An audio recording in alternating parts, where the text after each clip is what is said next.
Hello, hello, and welcome everyone. Hello, it is Friday, one of the best days of the week, because Friday is the day of the week when people look Nazis in the face and either gas them with nerve agent, or punch them, or shoot them, or tell them that they're not doing the right thing and making them feel super, super guilty. Or sometimes we have brunch. Sometimes brunch. Sometimes it's brunch. One really never really knows. Usually but that brunch is pretty tense. I would note it's a tense brunch, is how I think I would phrase it. So welcome in everyone. It's good to see you all here. Hey. We have a full cast today, but KP is braving traffic in Seattle and will be here as soon as possible. And what do we have going on? So welcome.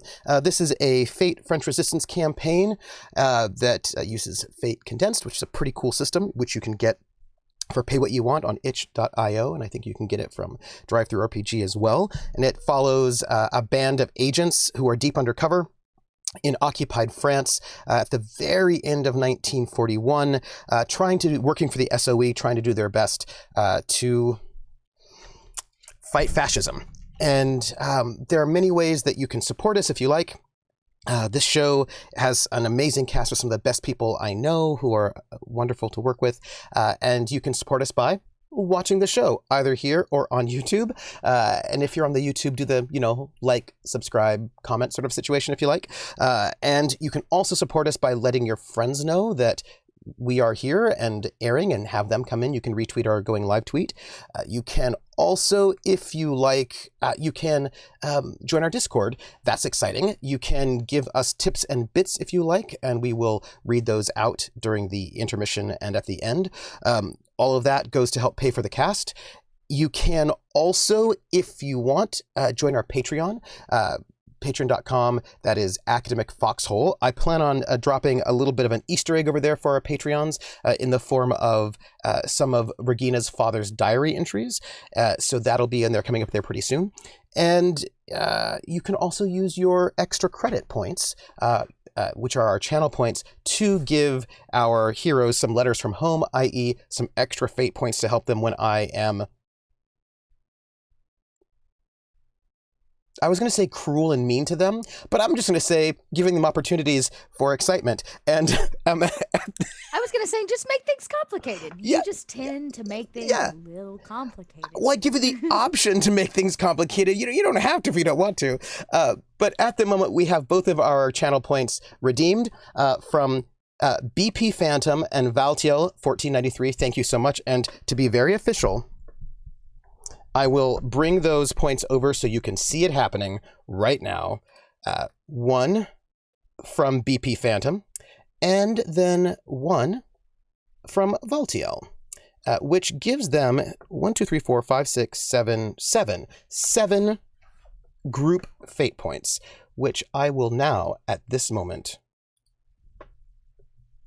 indicate all official style, so that you know it. Where's my command? Here. Boom. I like the sound effect. Oh, yeah, I tried to do my sound effects. Overlay, updated. So I'm a little worried about the fact that I'm just doing sound effects right now, and I might do them all night, and I am sorry for you all. Or not. And let me see, is there anything else? That is all of that. So I would like to have our players introduce themselves. If you might, I would love to have each of you introduce who you are, who you're playing, and then answer one question for me. And the question for me, I was thinking about how some stuff happened last session that involved an experimental nerve agent being placed in a barrel of wine, sent to a cask of wine, I suppose what you call it, a cask of wine, sent to brought to an SS sort of mid-level party, with the idea being to stage an assassination on Struppnagel, but of course by the SS, but nobody would believe the SS would have done it if it was at their own party. But a faked letter was planted. There was a lot going on, but this makes me think about people being super sick. And so I suppose I would ask, when was the last time your character was really, really sick? And what is your character's relationship to illness would be the question I would like to ask. And I would like to start with Greg. Hi, everybody. My name's Greg, Grimjack21502. I will be playing Oscar Mueller, who is a reformed Nazi agent, maybe.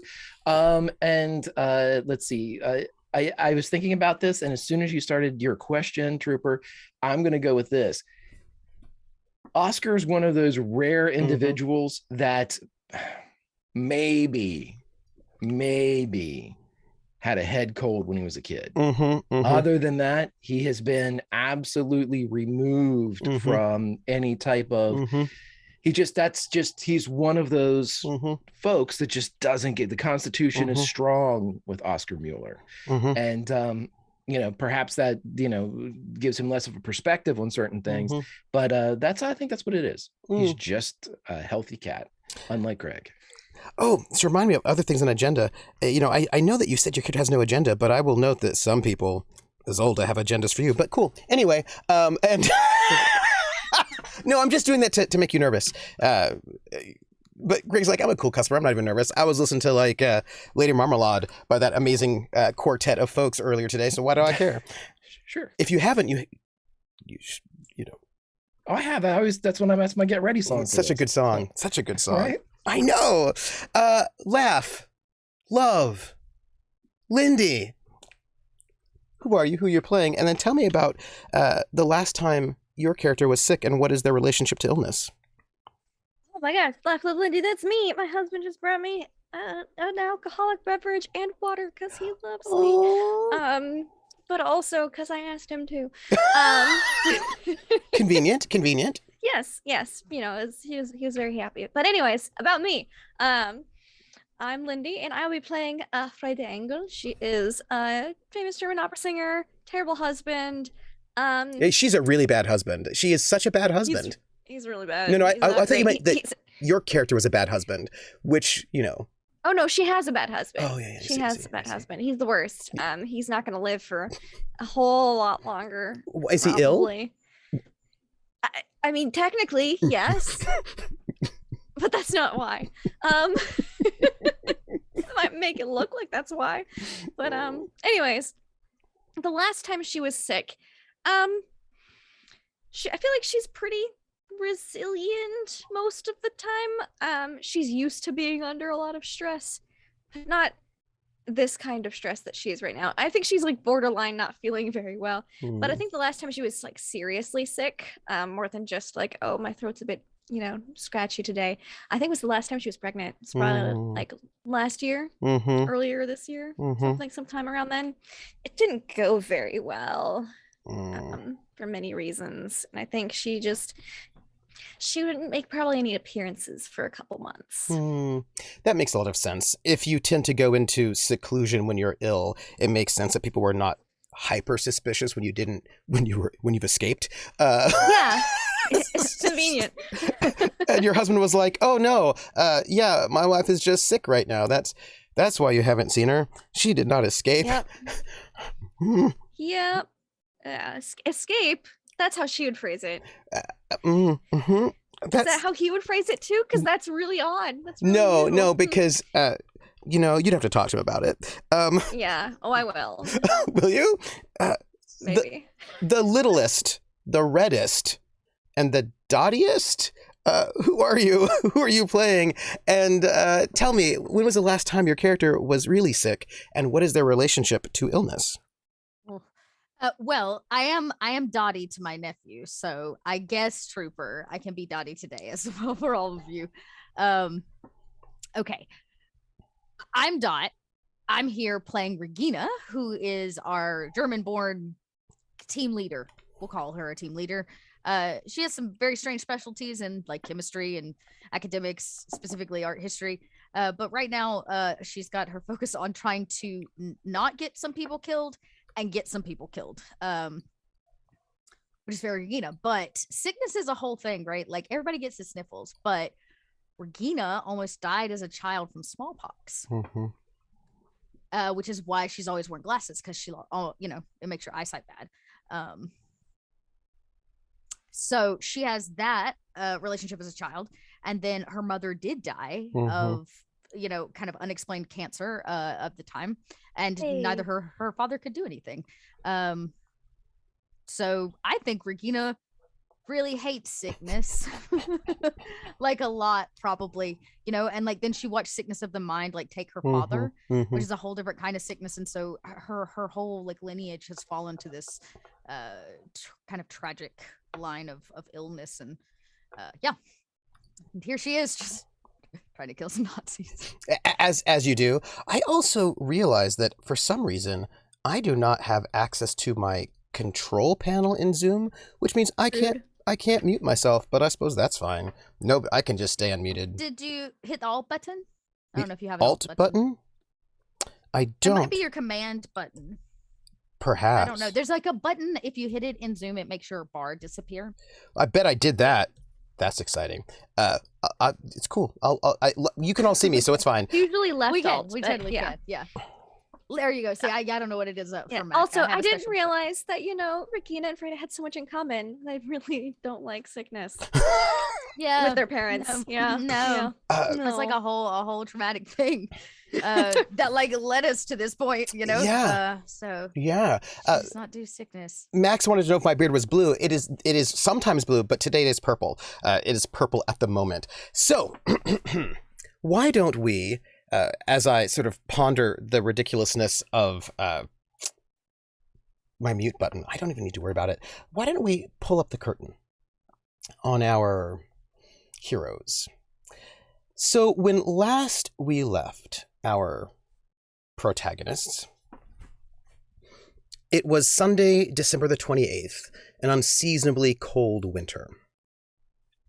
And our protagonists are members of the SOE ragtag group of people named, currently calling themselves the Roses of Paris, based out of a small boutique flower shop, sort of an exclusive high-end flower shop in the first arrondissement of Paris, that they are having shut down for renovations in this miserable cold. We have Regina and Oscar pretending to be Regina, and her husband Holgar Leixner, a captain in the SS who works in the propaganda department in Paris, living in luxury at the Hotel Majestic, which is the hotel that has been commandeered by the German occupying forces, where all of the important people, the generals and important military people, live.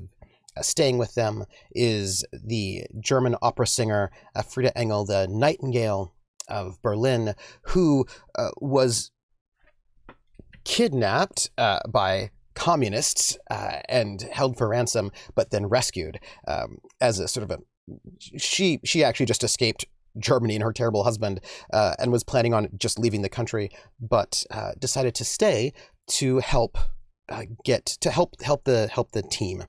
And also a brand new recruit, brand new sort of operative from the SOE, a prince of Rajasthan, and also a doctor, Pritam Singh, played by KP, who will be here shortly.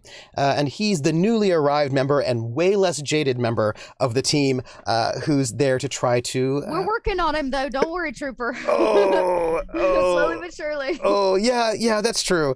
That's true. Trying to go and help the fight. And when we last left our team, the team is in a kind of interesting space. We've had Pearl Harbor recently, and the Americans have now entered into the war here at the end of 1941. For those who don't know, historically, one thing that's important to note is that we all now, with the value of hindsight, know all about the Holocaust and all the things that were happening. However, in 1941, people did not know about these things because these things were kept secret. Most people had no idea what was... I mean, actually, they haven't even had the meeting to decide to do the Holocaust. That meeting has not yet happened. So they're not there in that moment just yet. And people were not yet aware. Historically, that is the case as they sit there in occupied France. But our heroes have gotten inside intel that there is some kind of conference happening in the middle of next month of January at a estate in Wannsee, and they want to know what is happening in that meeting. They don't know yet, but they got a stolen document that is a sort of a census of all of the Jews in Europe, and they don't know why that file needs to be at that meeting, but they have some suspicions and they have some concerns, but they are sort of looking in to find information that is not yet in our timeline public. And they're in this moment where they're sitting in this sort of tense power structure where they have discovered that there's a real sort of power tension between the military occupying force and the SS about who's going to control occupied France and whose agenda will persist. They learned that an assassin was in Paris. An SS assassin was in Paris, and they believe that SS assassin's job was to assassinate the current head of the German occupied force, General Strucknagel. Why? It's a good question. And they have decided to do a bit of an undermine. They got a canister of nerve gas and they dropped it off at an SS party, where they contaminated a cask of wine, and then they had an SS agent that they killed.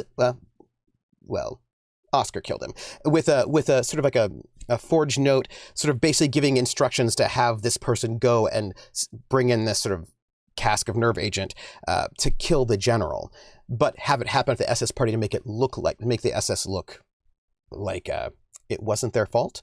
And this was the sort of the place where we left, and this was a sort of one of their ways to undermine the SS, who's been sort of maneuvering to sort of try to take control and seize power in occupied Paris. And that is, let me see, is there anything else that's super important? The current head of the Gestapo is Oscar's best friend, Elias Yeager, who may or may not, definitely is a serial killer. Not like the regular serial killer, i.e. just being a member of the Gestapo, but like an extra bonus serial killer who's like a member of the Gestapo and also likes to serial kill on the side for fun. And his wife, Nicoletta Fuchs, now Yeager, who is not a serial killer, except she's a serial killer of hearts. She's a narcissistic sociopath in her own way who likes to harm people for fun, emotionally. And they're a power couple.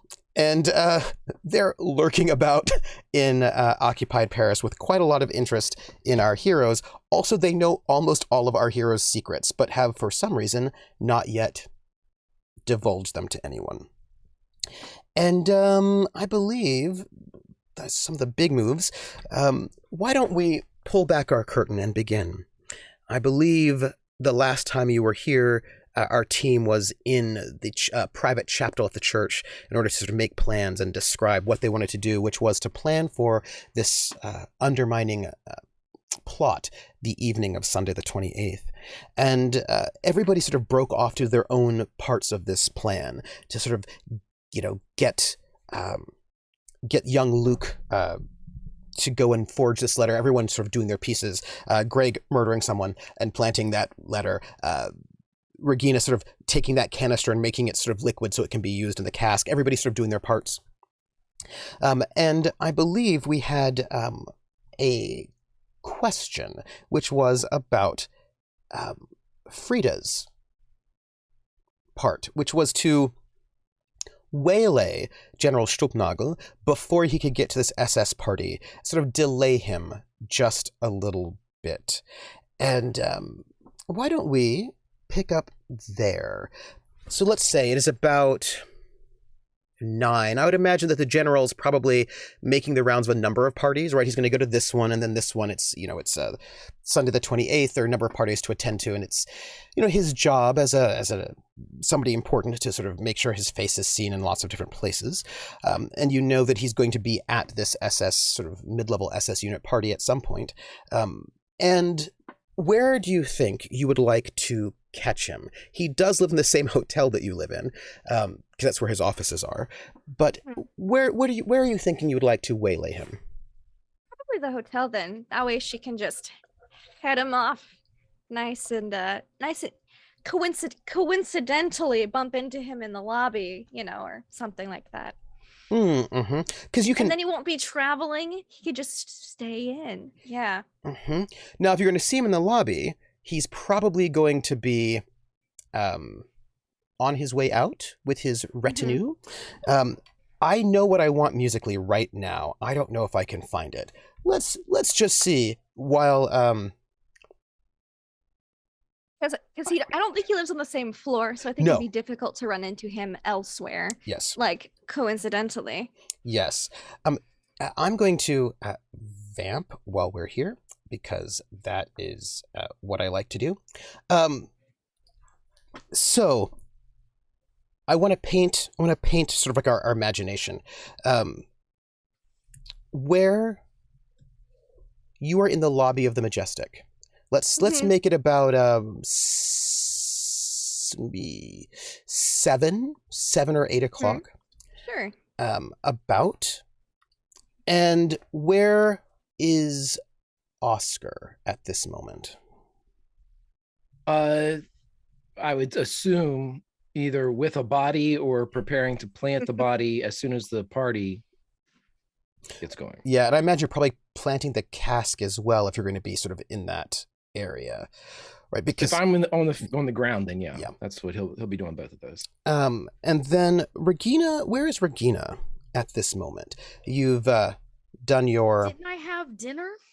That dinner is not tonight. It's tomorrow night. Oh, right. It's the same day. It's not the next day. Yep. And I was like, oh my God, please. I can't do another day with Nicoletta, y'all. Okay. I mean, once it's out of my hands, maybe I'm driving to pick Oscar up.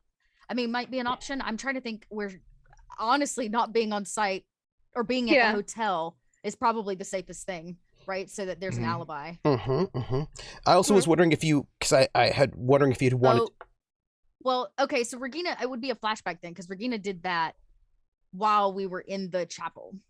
Or imagine what after you all had left, yes? Yeah, after the chapel, probably. So because we stood around and talked after Regina dropped the diary. Yes. Mm-hmm. Okay. For all of them. And I think Freda would be using the cover of, oh, how funny I ran into you here. Because of course, she's staying with the lovely Leichner family, and they would like some alone time. And so, of course, she's trying to keep herself busy, but, maybe I could just spend the evening with you, General Stulpnagel. Let's get dinner.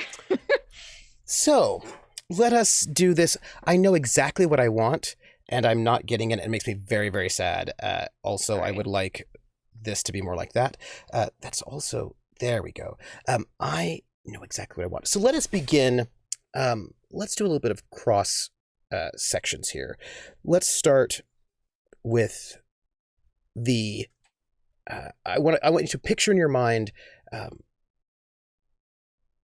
Frida sitting in this very expensive sort of. I imagine you're like maybe in the restaurant right near the lobby, so you can see the lobby. Yeah, like right at the entrance, or with a drink, just kind of, You're at the bar, right? So where you can see people sort of coming in, and perhaps just like with a glass of wine. She's dressed like modestly, but very classily. Not trying to draw attention per se, because, assassination attempts. But she definitely stands out at the same time. And I imagine also we can, because I know that Oscar needed to get that person, kill them, and then, bring their body where it needed to be. So perhaps we can imagine Oscar waiting and lurking somewhere in the darkness, right, for the target, his target, to pass by in order to murder him. And I could imagine also we have sort of Regina, when all of our group has everyone's broken to sort of take their spots, right? Like everyone's going to go off and to do the pieces that they need to do. And our Regina doesn't actually leave the church right away. Instead, where does Regina go?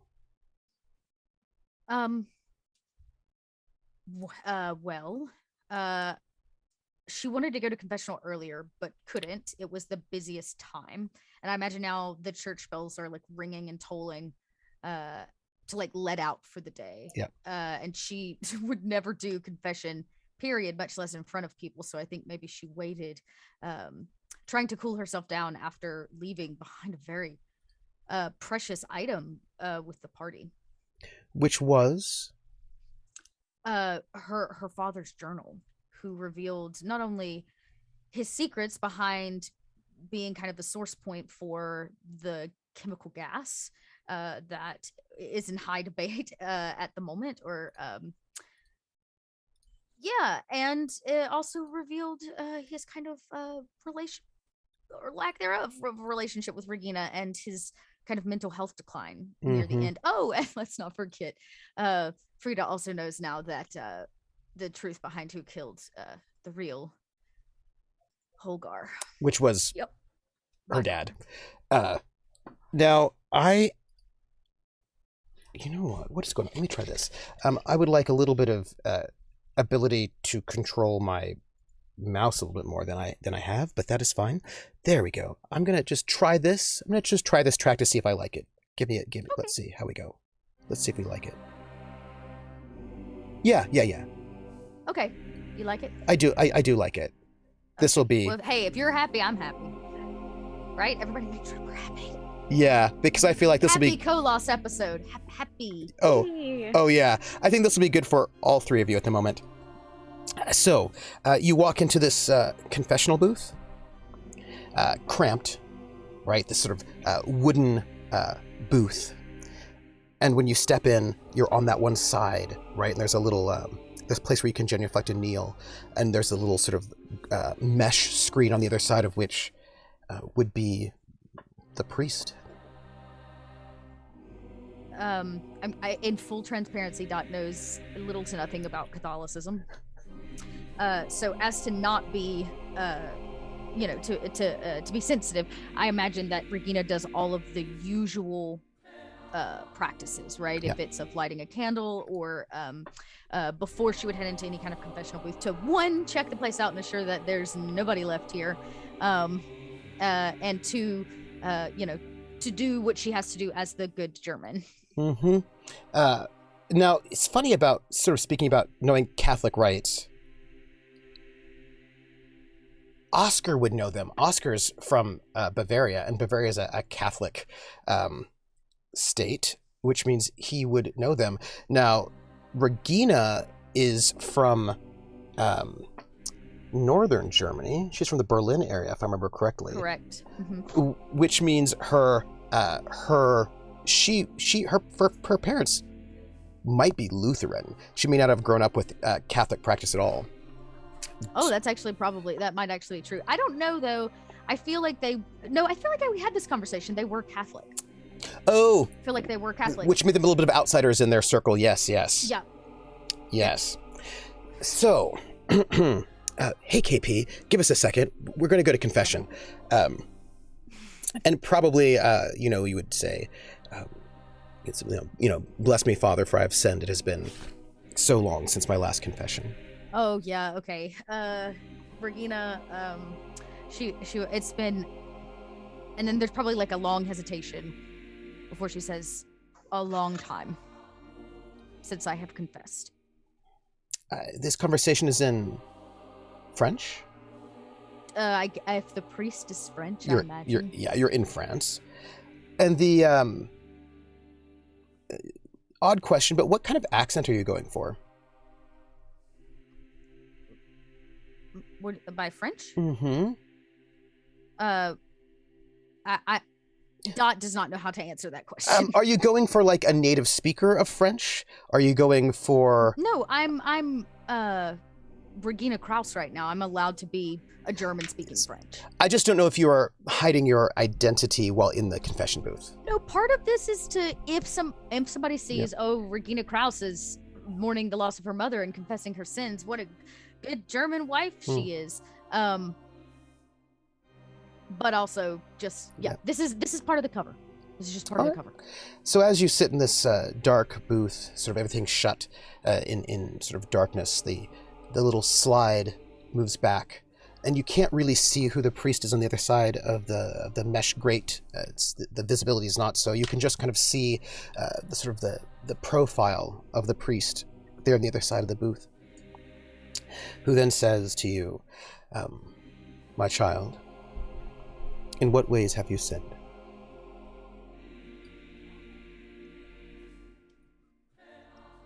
Hang on, I have to check something before I can answer this.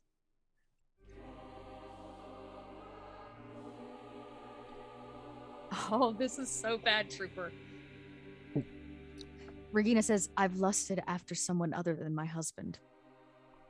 Go on. This is the truth of the matter. I have had thoughts meant only for marriage, but not of the man I share a bed with. Have you acted on these thoughts? No, of course not. Continue. Though I am afraid that he will.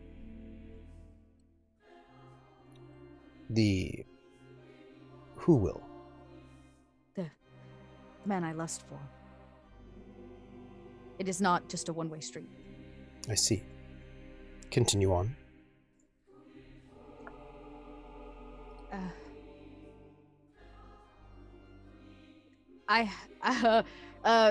Regina stutters because she can't tell the truth. I have not had a chance to properly mourn the death of my father. I feel that I have not been a good daughter. Have you honored your father? In my heart. What are your feelings, my child, towards your father? That is a difficult question to answer, Father.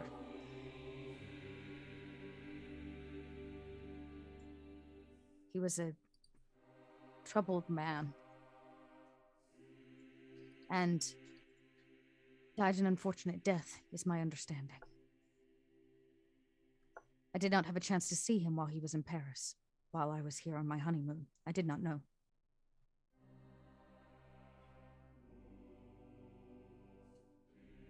How do you wish to honor him?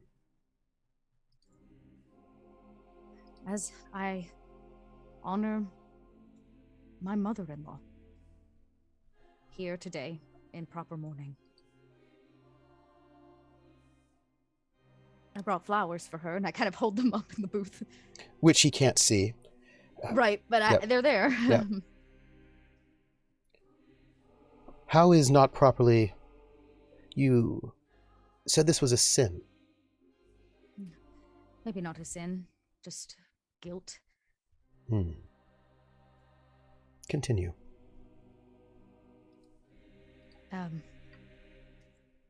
I can't say that I have much more to confess. I try to be a good wife and daughter and German. Do you feel as if you have succeeded? No. I don't believe that life is some end goal. If it is a journey, then I am simply trying to walk the right path. Do you feel as if you're walking in the path of righteousness towards Christ? Well, I am sure you're trying.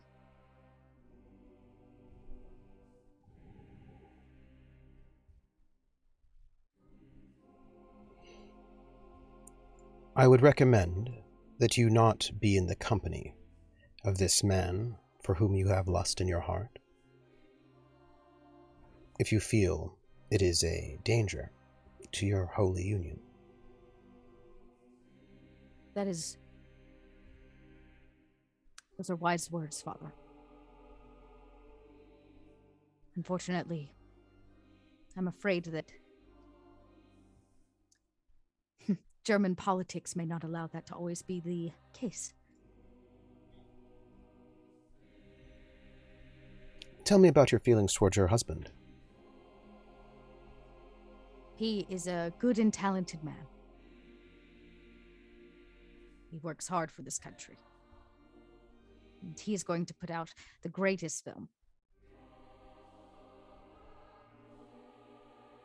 Is your love for him not enough? I don't know that I understand your question. Where comes this lust? I do not know, Father. You are well counseled to spend time with your husband and rekindle your love for him. Communication is important. Speak to see what it is that has caused your heart to stray, your mind. Spend time with him. Perhaps do things you might have done when you began your relationship. Something to remind yourself why you loved him in the first place. More wise words, Father. But things are not as they used to be. I'm sure you know that. External circumstances are not the same as internal circumstances. Do you still love him? Of course. Then you should remind yourself of that and remove yourself from temptation as much as possible. As I will for take your counsel. honoring your father, if you have honored him, then you have committed no sin. If you have guilt for things that you have not said or not done, or sorrow, mourning for loss, I would recommend lighting a candle and praying for him, visiting his grave and speaking to him the things that you wish you had said. And remember again, think on the times you had with him that were positive and good, and know that he in heaven knows your heart. And if you loved him and honored him as you said, he knows that loss can make you feel inadequate. That doesn't mean that you were. Thank you, Father. And so, please give me 3 acts of contrition and 10 Hail Marys. Of course. And as you do your confession for cover, reading the prayers, he listens to you recite the prayers and go forth to commit not to sin again with sincerity. That is, one of the things that one should do. And he says, "You are always welcome, my child, here in the chapel."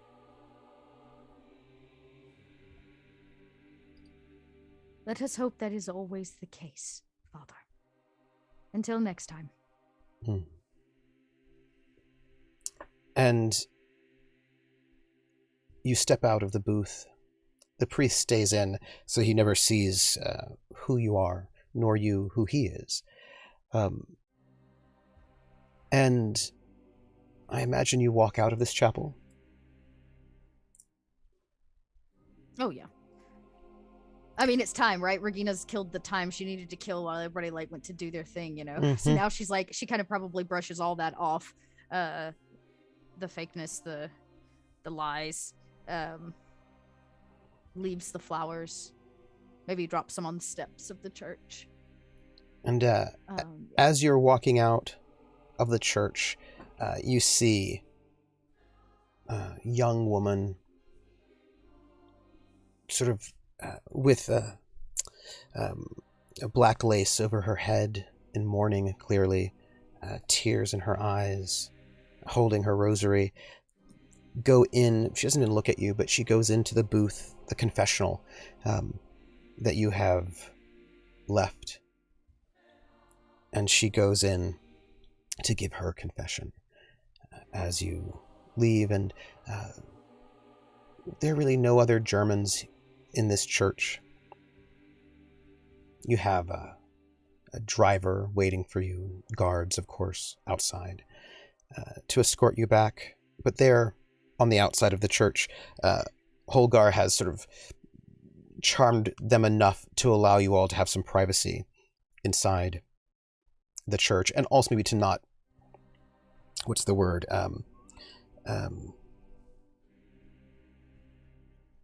aggravate things. Let's put it that way. Maybe not aggravate things by having soldiers inside of the church.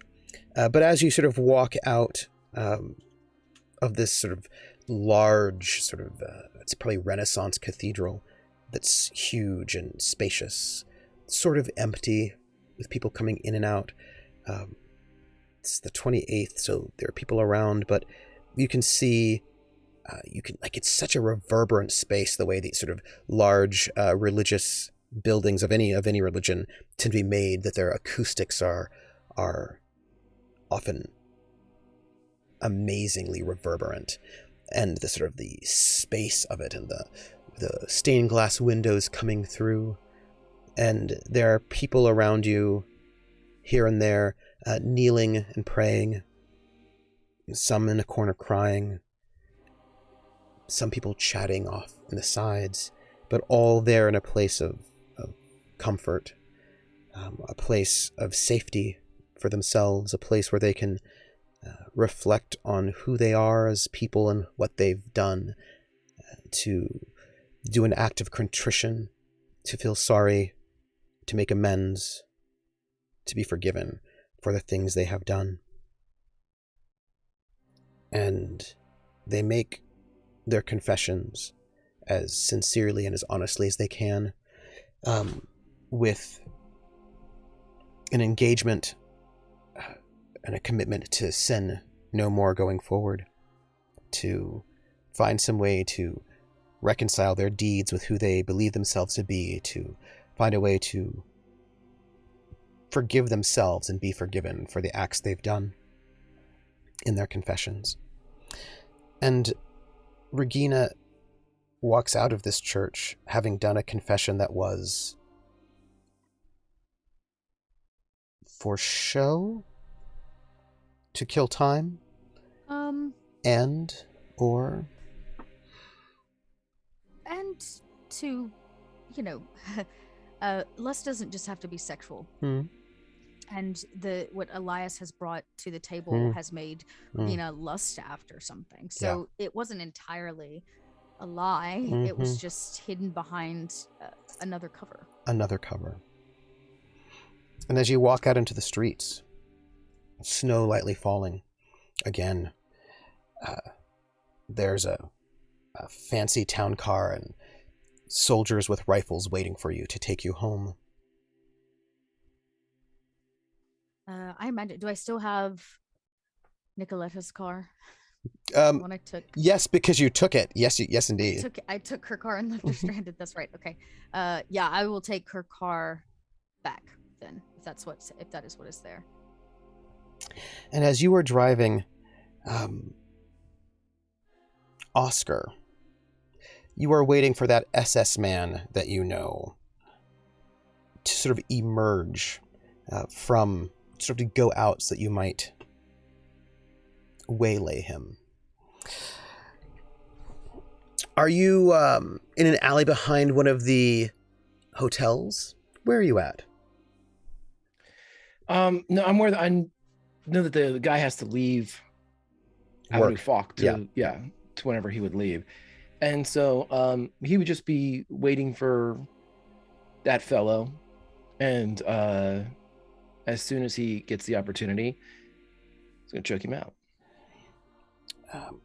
I imagine Oscar sort of in the darkness, right? Sort of shrouded in shadow, waiting.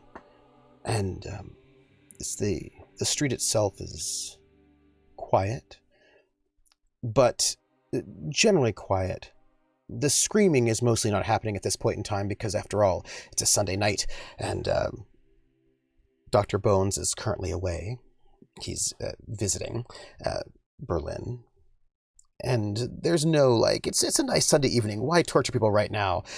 Like sort of lighter torture, so all the screams are not visible. But you can hear laughter.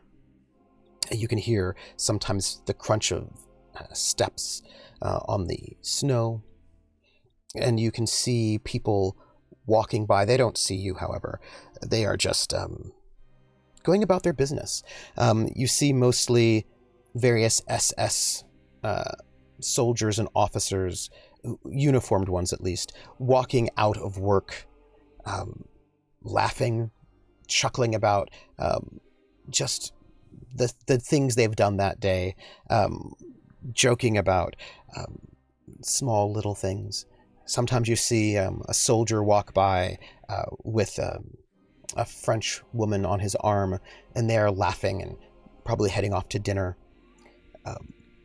Generally speaking, you rarely see soldiers by themselves. Most of the time there's in groups of 2 or 3 because there has been a directive that you shouldn't be by yourself. Although you can tell that sometimes here or there, there's been a little bit of, some people cheat a little bit when they want to go out on a date. But there's something sort of slightly beautiful about the snow falling in the moonlight, otherwise completely dark in Paris at this moment. The snippets of conversation here or there. You might hear the radio in the background, and you hear emerging from the steps a conversation. You recognize the voice as that one SS man that you are ready for. And he's talking to someone. They're standing on the steps. You can't see them, but you can hear them. You know they're not far away. They just have to make that turn. And he's talking, he's chatting with someone else there. And you can hear him say, "Oh, well, it's I think it'll be a good new year. I'm very excited to say that I should be having a bit of leave to go home soon. I can see, my wife. Paris is a jewel, but it is sometimes getting a bit old, and I miss home, and it's not always going as nice as it could be." And the other fellow that he's talking to says, "Oh, yeah, I know, but Paris is a beautiful city, and this war will be over soon, and then we can all go home. But until then, we have to do our job." The fellow, your target, goes, Yeah, I know. Well, do you want anything? Do you want me to bring you something back when I go? I should be going in the end of the week, next week. So, bring me bring me a little Mozartkugel, this marzipan. I will. Oh, and take a letter for me if you're going back that way. The censors everywhere, they censor everything, and I would love it if you could send this note to my family. And there's this pause. He goes, bringing a note to your family around the census is dangerous. This one time. And the fellow goes, "So shall we walk?" And the other one, not your target, goes, Yeah. Oh, wait, I left something in the office. I will. You go on ahead, and I'll catch up with you down the street a bit.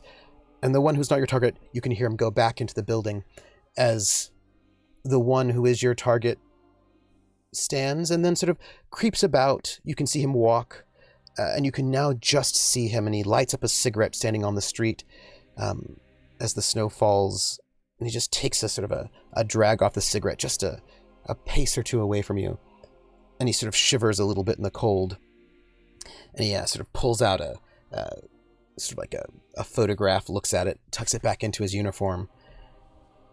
And he starts whistling the St. Louis Blues as he smokes that cigarette, waiting for his friend to go all the way back up the multiple stairs and come all the way back down. And he looks up at the moon, which is at this moment, it is waxing. And it is a bit, it's sort of getting bigger at the moment. You're getting some good light as he stands there smoking his cigarette and watching the moon just a few steps away from you. Dressed as a SS lieutenant, the same outfit that he wore when he escaped Avenue Falk. The hat low, he waits for him to take a drag, and as he does so, he comes around with the flat of his hand and jams the cigarette into his mouth. And then with his opposite hand, he strikes him in the throat as he gasps to keep him silent. And he pulls him into the alley. There he has a blanket laid down where he casually drops back as he wraps his arms around his throat and his legs around his arms. And he takes the life from this man. And as you know, choking someone out takes a long time. It takes a while. Oscar's art is quick. It is. Probably blood, not just breath. And as you strangle him and feel the life ebb from his body, just under your hands, your arms, as what was a living, breathing human being stills. His breath and his heartbeat. What is Oscar thinking as the snowflakes fall gently on him?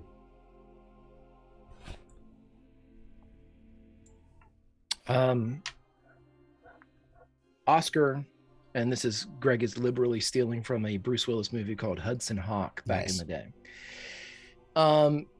In said movie, Bruce Willis's character and Danny Aiello were a pair of thieves, and to keep themselves in sync with one another, when they split up, they would sing a song. And they would sing it in perfect time and perfect unison, but in separate parts of wherever they were doing it, so they would know that when this song ends, they're supposed to be at a specific spot.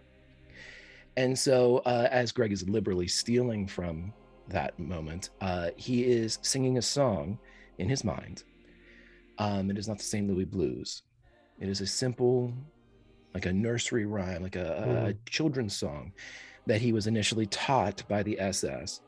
So he would know that once completed, he would have been at the specific time for this man to be unconscious. If it goes beyond this, he knows he has a problem.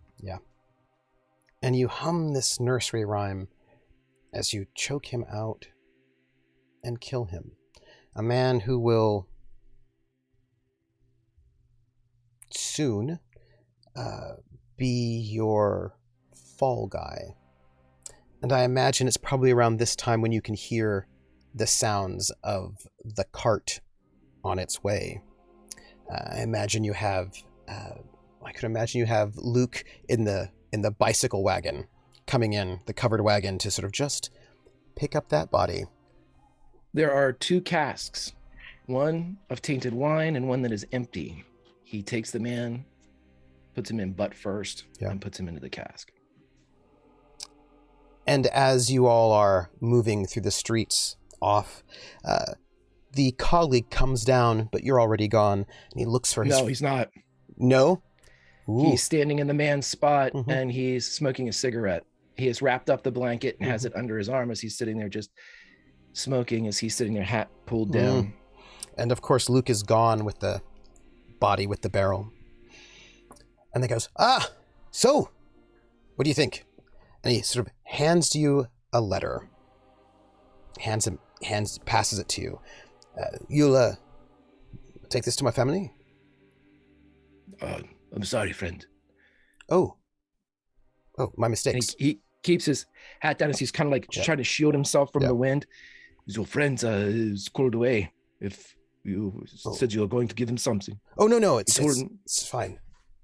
He puts the letter back in his jacket fairly quickly, as if there's nothing to see here at all.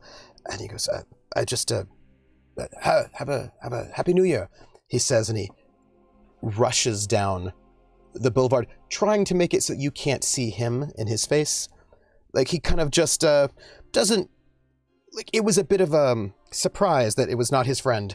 And he quickly tries to recover and make sure that he's not particularly memorable or identifiable as he... Does he succeed? Give me an awareness.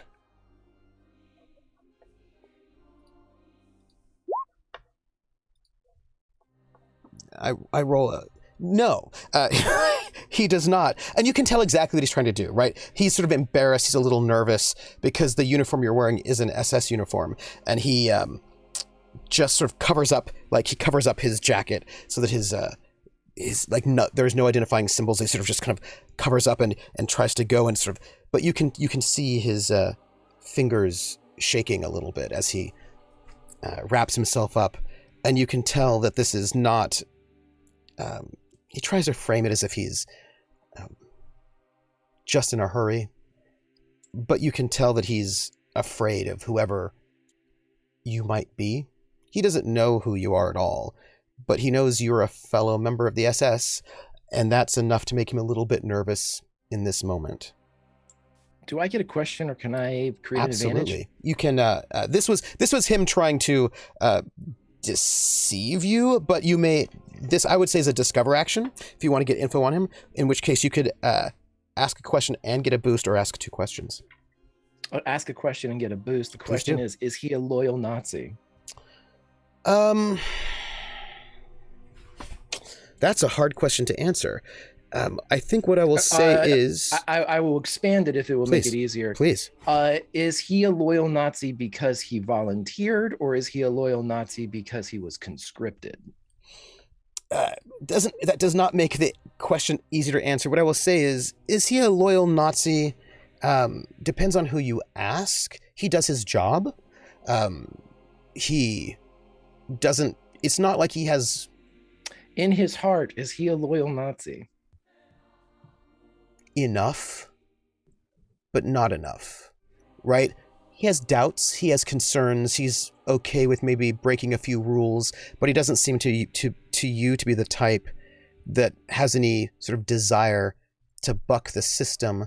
But if he may do it for self-preservation. Yes, if Pressy may do it for self-preservation, but also he's the kind of person who's like an average person who's just doing their thing. And if you were a fanatic who were obsessed with like purity, you might find him suspect. But if you were, but he's going to do his job. Do you know what I mean? Like, he's that kind of person who is not so fanatical that you've met those people. You've worked with them. People for whom any kind of weakness or softness or any kind of questioning of anything is a sign of disloyalty. And he seems to you to be the kind of person that would like to maybe get a letter home to his family without it being read by the censors. Not that he's going to go against the rules, big ones, right? But a little tired, but also not actually, just another cog in the machine, right? All those people who said I was just following orders, I didn't actually do anything, and I maybe had some thoughts, but I just was following orders. That kind of a person rather than a true believer. But to stick with the narrative that he was trying to circumvent the censors anyway, yes, he was. And the fact that he would probably be able to... Okay, so to, again, not revealing his own identity, of course, as he turns to move past Oscar and moves away, Oscar flicks the cigarette just over his ear, and as it kind of spins and cascades in like a little miniature comet, he'll just say, "Guten Nacht." He freezes for a moment. Just like it's that immediate sort of like, is this person... Because here's the thing. We're all good, loyal people, right? Except that the SS or the secret police. And you never know, right, who's listening to you, who's watching you, who will denounce you at any moment. And that moment, you should flick that cigarette in the darkness with the sort of the cherry glow of the tip flicking through and a little bit of the sparks. You just see him freeze for that moment. And then after like 2 heartbeats, he goes, Gute Nacht, Heil Hitler. And he makes a Nazi salute without actually looking at you, and begins to take a step to make sure you're not going to say anything else. Oscar's already gone. If he turns to look, Oscar's not there. And after he doesn't hear you... I'm going to Batman him. Yeah. And after he doesn't turn around because he's afraid if he turns around, that'll give you all the excuse you need to ask him questions he doesn't want to answer. And so he just quickly moves down the road, crunching through the snow, his friend forgotten, the letter in his breast pocket burning a hole. And after our people have broken to go their separate ways, I imagine Oscar is going to meet up, right, a little somewhere else to sort of plant that body. But the doctor had decided to sort of go and talk to various soldiers about where, like, taking some rest, having R&R, getting them to go. So it's a bit of a clinic, as it were, opening up some consultation hours to help do some propaganda that way. Which means we find you before the party starts in that sort of late afternoon, early evening, in your clinic with now sort of well stocked with, I imagine it is a Sunday night. You probably do not have your secretary with you, your receptionist with you. It's probably just you at the moment. I probably would have sent her away just as a holiday kind of thing. Right, because it's a Sunday. Sunday. People don't want to work all the time, apparently, although some people might. But you have, a good gaggle of soldiers sort of in your office. And of course, what's tricky about this is that the soldiers who come to your office, there are a couple of different sorts and types. They have their own doctors. They can go to the infirmary.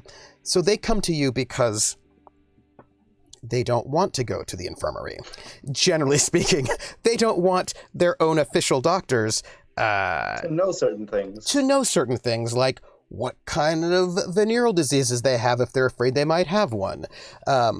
Or things maybe they should have not have gotten up into that have had physical... Certain substances. Substance problems, it would be one they may not want you to know about. And you have a couple of people coming in, like in different states. You see a young man come in. And you have... Is he a regular? No, he's not, but you have seen him before. Mm-hmm. Young, he's... let me see. You have seen him. You've seen him probably in the lobby of the hotel. I don't think you know him, but he's like a sergeant, mid-20s, a little bit burly. And he comes in and he is beaten. Black eye, bloody nose. Clearly he's been in a fight of some sort. And he comes in to be treated. And he goes, Doctor, I've heard you do good work. Well, I mean, usually, but what? Come sit down. And he comes in and sits down gingerly as if there's something wrong. So get hit by a truck? Yeah, some things like that. Should I take off my jacket? And he's in uniform, but parts of it have been ripped, as if he's been in a scuffle. I mean, if you believe that my treatment requires me to have your shirt removed, probably for the best. And he sort of gingerly takes off his uniform and his undershirt, and you can see he's bruised all up and down the rib cage, quite badly. It looks like he's been worked over pretty heavily. Well, looks like this truck had a very good uppercut. It's a cut lip. Yeah, something like that. Can you get me right as rain quickly? I've got to be back. My dear boy, I don't think this will be something you recover from over a simple medication and a good night's sleep. Yeah. You've been scuffed up pretty badly. Yeah, but I have to be at work, so... Well, not if I have anything to say about it. I would just prefer to be made right as rain and go back to my duties. Listen, I'm a doctor, not a magician. I can help you feel a little bit better, but that's not going to help you with your recovery. You're looking at a miserable afternoon, regardless. Yeah, well, I have to be on the checkpoints and patrol in an hour, so I don't have time. And you can't find a replacement? No. And he looks embarrassed. And then as I'm looking at him, I start like getting like different ointments together to help alleviate some of the pain. I basically use some disinfectant on any open cuts and wounds. Start bandaging him up. I feel around first also to see if there's like any broken bones. Give me a medicine roll. Oh yeah. A medicine roll. Go away. All right, open this up, and then where's my what happened? There it is. Okay, and then come on. All right, medical submit. Come on, baby. Oh, hey, that's a good one. Wait, no, that's not mine. Yeah, that was. Yeah, that is yours. You may ask a question. I mean, it's very clear from just looking at him, someone intentionally beat him up. Yes. My question now becomes: Are there broken bones, such as like broken rib cages or any other bones in there? How is there internal bleeding? Like how severe is his injury? It's a good question. He has 2 or 3 broken ribs. Absolutely. Most of the stuff that's on his face is not super bad.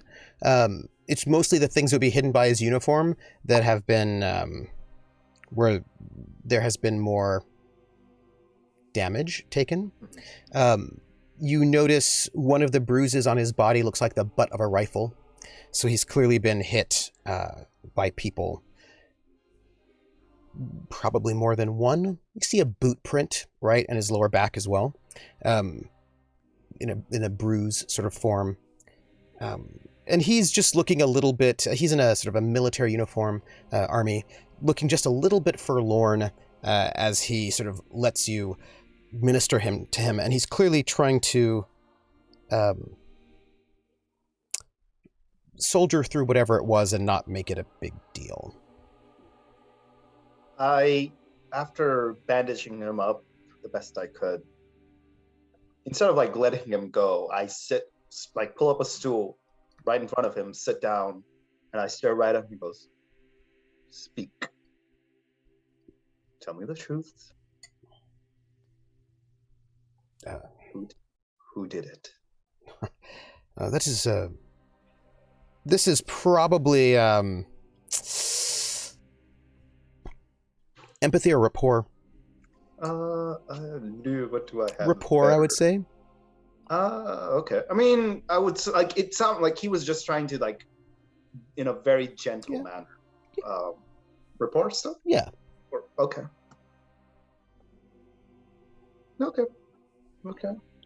That's a fair. Would you like to succeed at a minor cost? Yeah, you know what? Why not? Okay.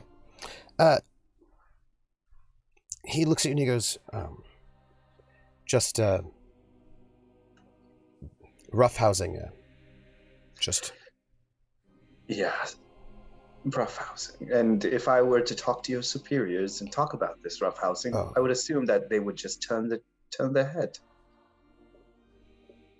Probably. Really? It's best not to always make Waves? waves. If I'm lucky. Well, let me tell you, my friend, you have 3 broken ribs, probably some sort of a concussion, considering the blow to your head. You definitely are not fit for duty right now. And I may not be in the military, but from my understanding, if you want to protect our borders and protect this regime, you probably should be in tip-top shape. But I promise you, you are not. If you were to go out there, all you're doing is either, at the best, being a nuisance and in the way of others, and at worst, cannon fodder. Doctor, if I don't go to work, I have to have a reason why I'm not going. Any reason will just cause questions. And 3 broken ribs is not... Never mind. You can tape me up or something like this. You're not a toy that I can just tape up. That isn't...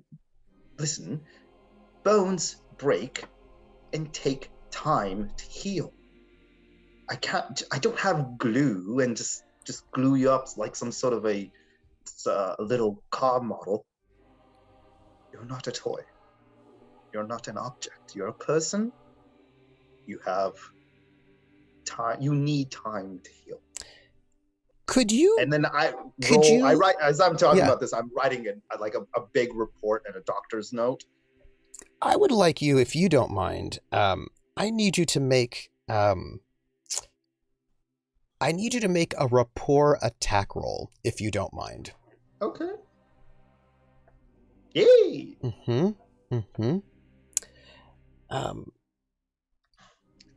Yes! You speak to him with kindness. What you say. I attack him with kindness. You do. And he sort of sits there listening to you. And you can see a couple tears falling down his cheeks as you speak. And his shoulders slump. And sorry, go ahead. And you can see there's a sort of a sense of defeat in a way, that sort of the heaviness that he has upon him.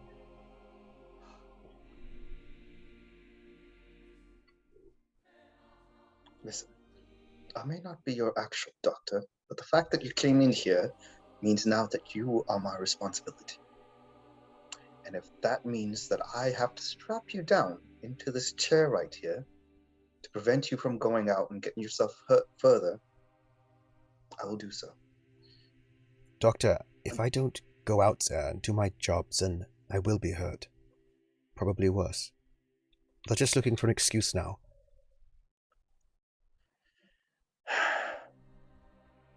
So you're damned if you do, damned if you don't, eh? Yeah. Can you at least let me know who these magnanimous compatriots are? Just fellow soldiers who don't think I'm loyal enough. Who think I'm perhaps responsible for things. What things?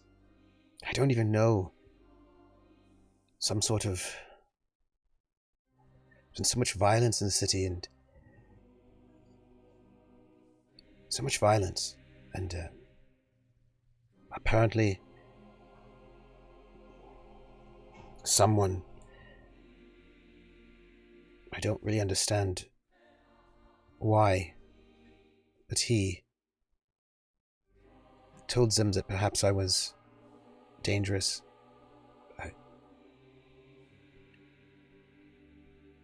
They found me when I was on my way to patrol, and they beat me.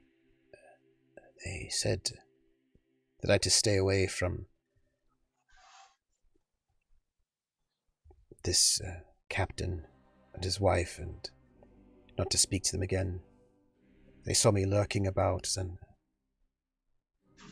well, it wouldn't go well for me. I was just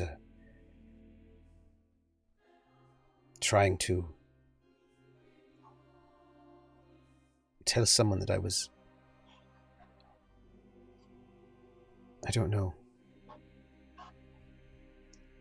I reach out and put one hand on his shoulder and give not a like a strong squeeze, just like a very gentle, reassuring squeeze.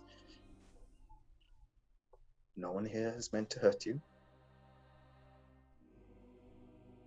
Can you let me know why they felt that way? I mean, what was it that you were trying to achieve, perhaps? I cannot tell you any details. It wouldn't be safe. But as a man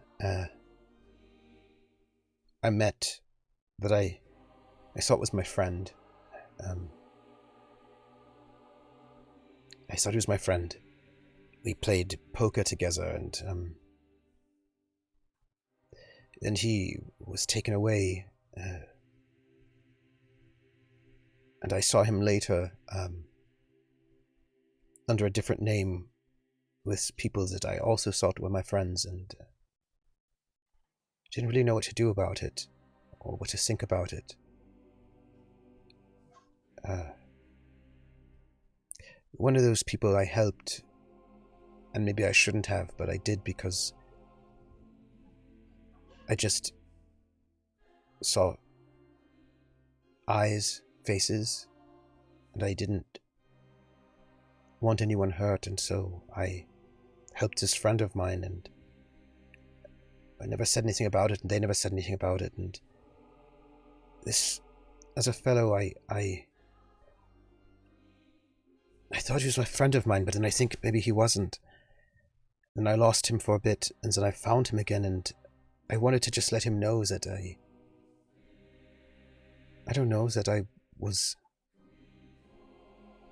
wanted to say hello, or to just tell him somehow that I was still here but I think I was probably wrong, and maybe it was never my friend. He sent, I think, 2 guards to probably frighten me to be quiet. And so I sort of feel very alone in Paris all of a sudden. And it was this captain that was your friend? Oh, it's not really important who it was. He's doing his thing, I suppose. Let me just tell you that, listen, I'm not one who is much older than you. I've not experienced life like some old wizened man. So I don't know what advice I can give you that would benefit you. But from what I've seen, especially in the times that we live in, people experience many things over time, short periods of time, and it changes them. Sometimes for the better, sometimes for the worse. And we cannot judge nor predict what has happened to them to alter them to the way they have been. The best we can do is judge ourselves and see, are we on the path that we want to be on? Are we doing what we believe to be right? And how many people can we help through our actions? Well, I try to do something, and look what happens to me.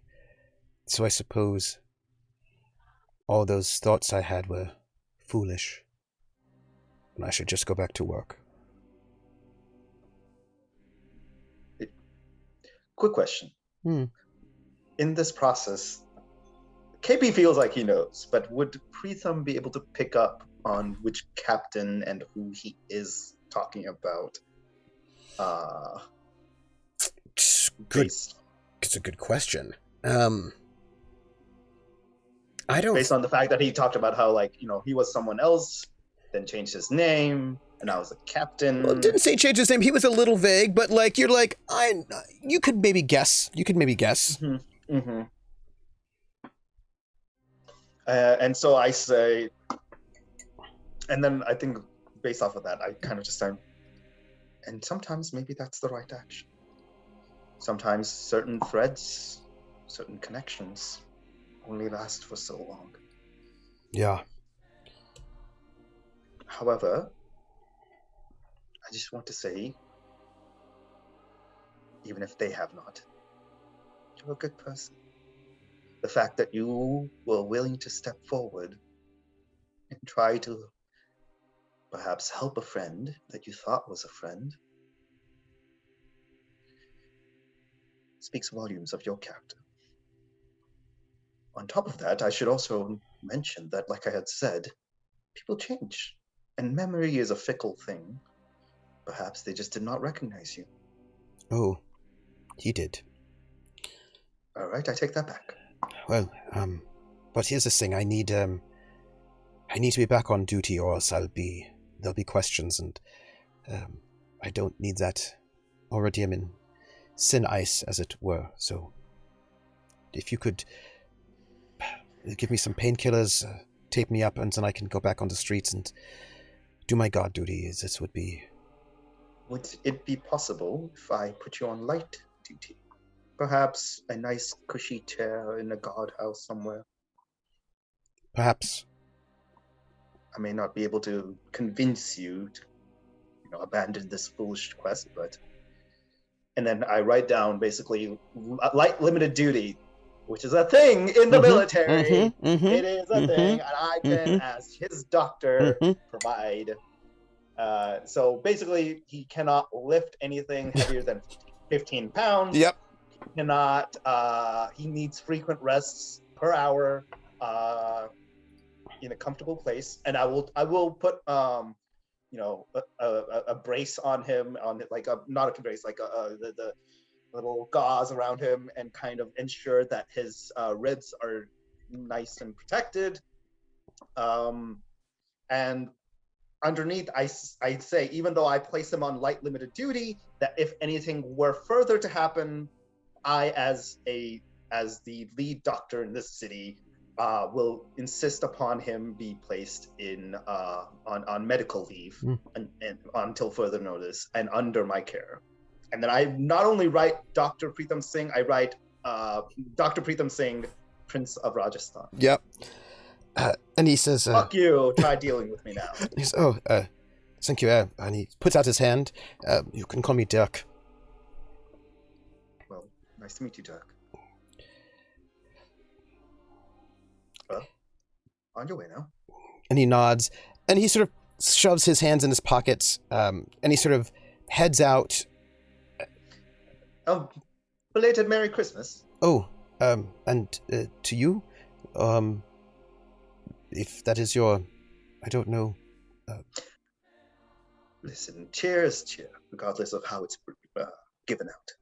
And who am I to stop a holiday, even if I don't celebrate it, or if I don't believe in it? If it brings joy to someone, why not? Well, happy, I don't know what your winter holiday is, whatever religion you have, but if there's one... Happy holidays. Happy holidays to you. Thank you, Doctor. And he sort of takes his note, and he sort of shoulders his rifle, and you can see there's a little pain there as he sort of heads out into the night. And there's like you have a gaggle of other soldiers who are just waiting for you to get their penicillin and to... Any of them SS? Some, yes. All of whom I recommend and insist upon going to this party. And some of them are most of them are based there. On the, oh, sorry. I was going to say, based on the conversation I have with them, I do my best to filter any of them that are just, grunts, right?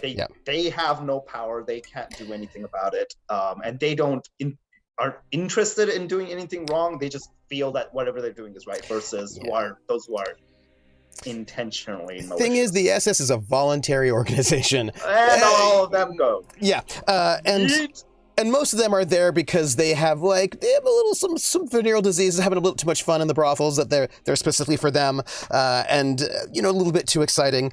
And there's a lot of joking and joviality.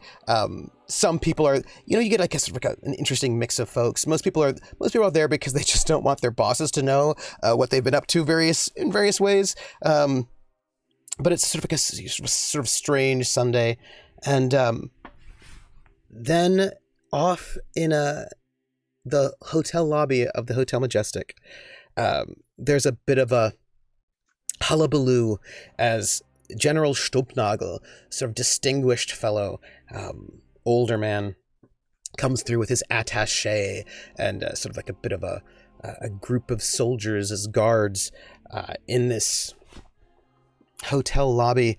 And Frida, you see him.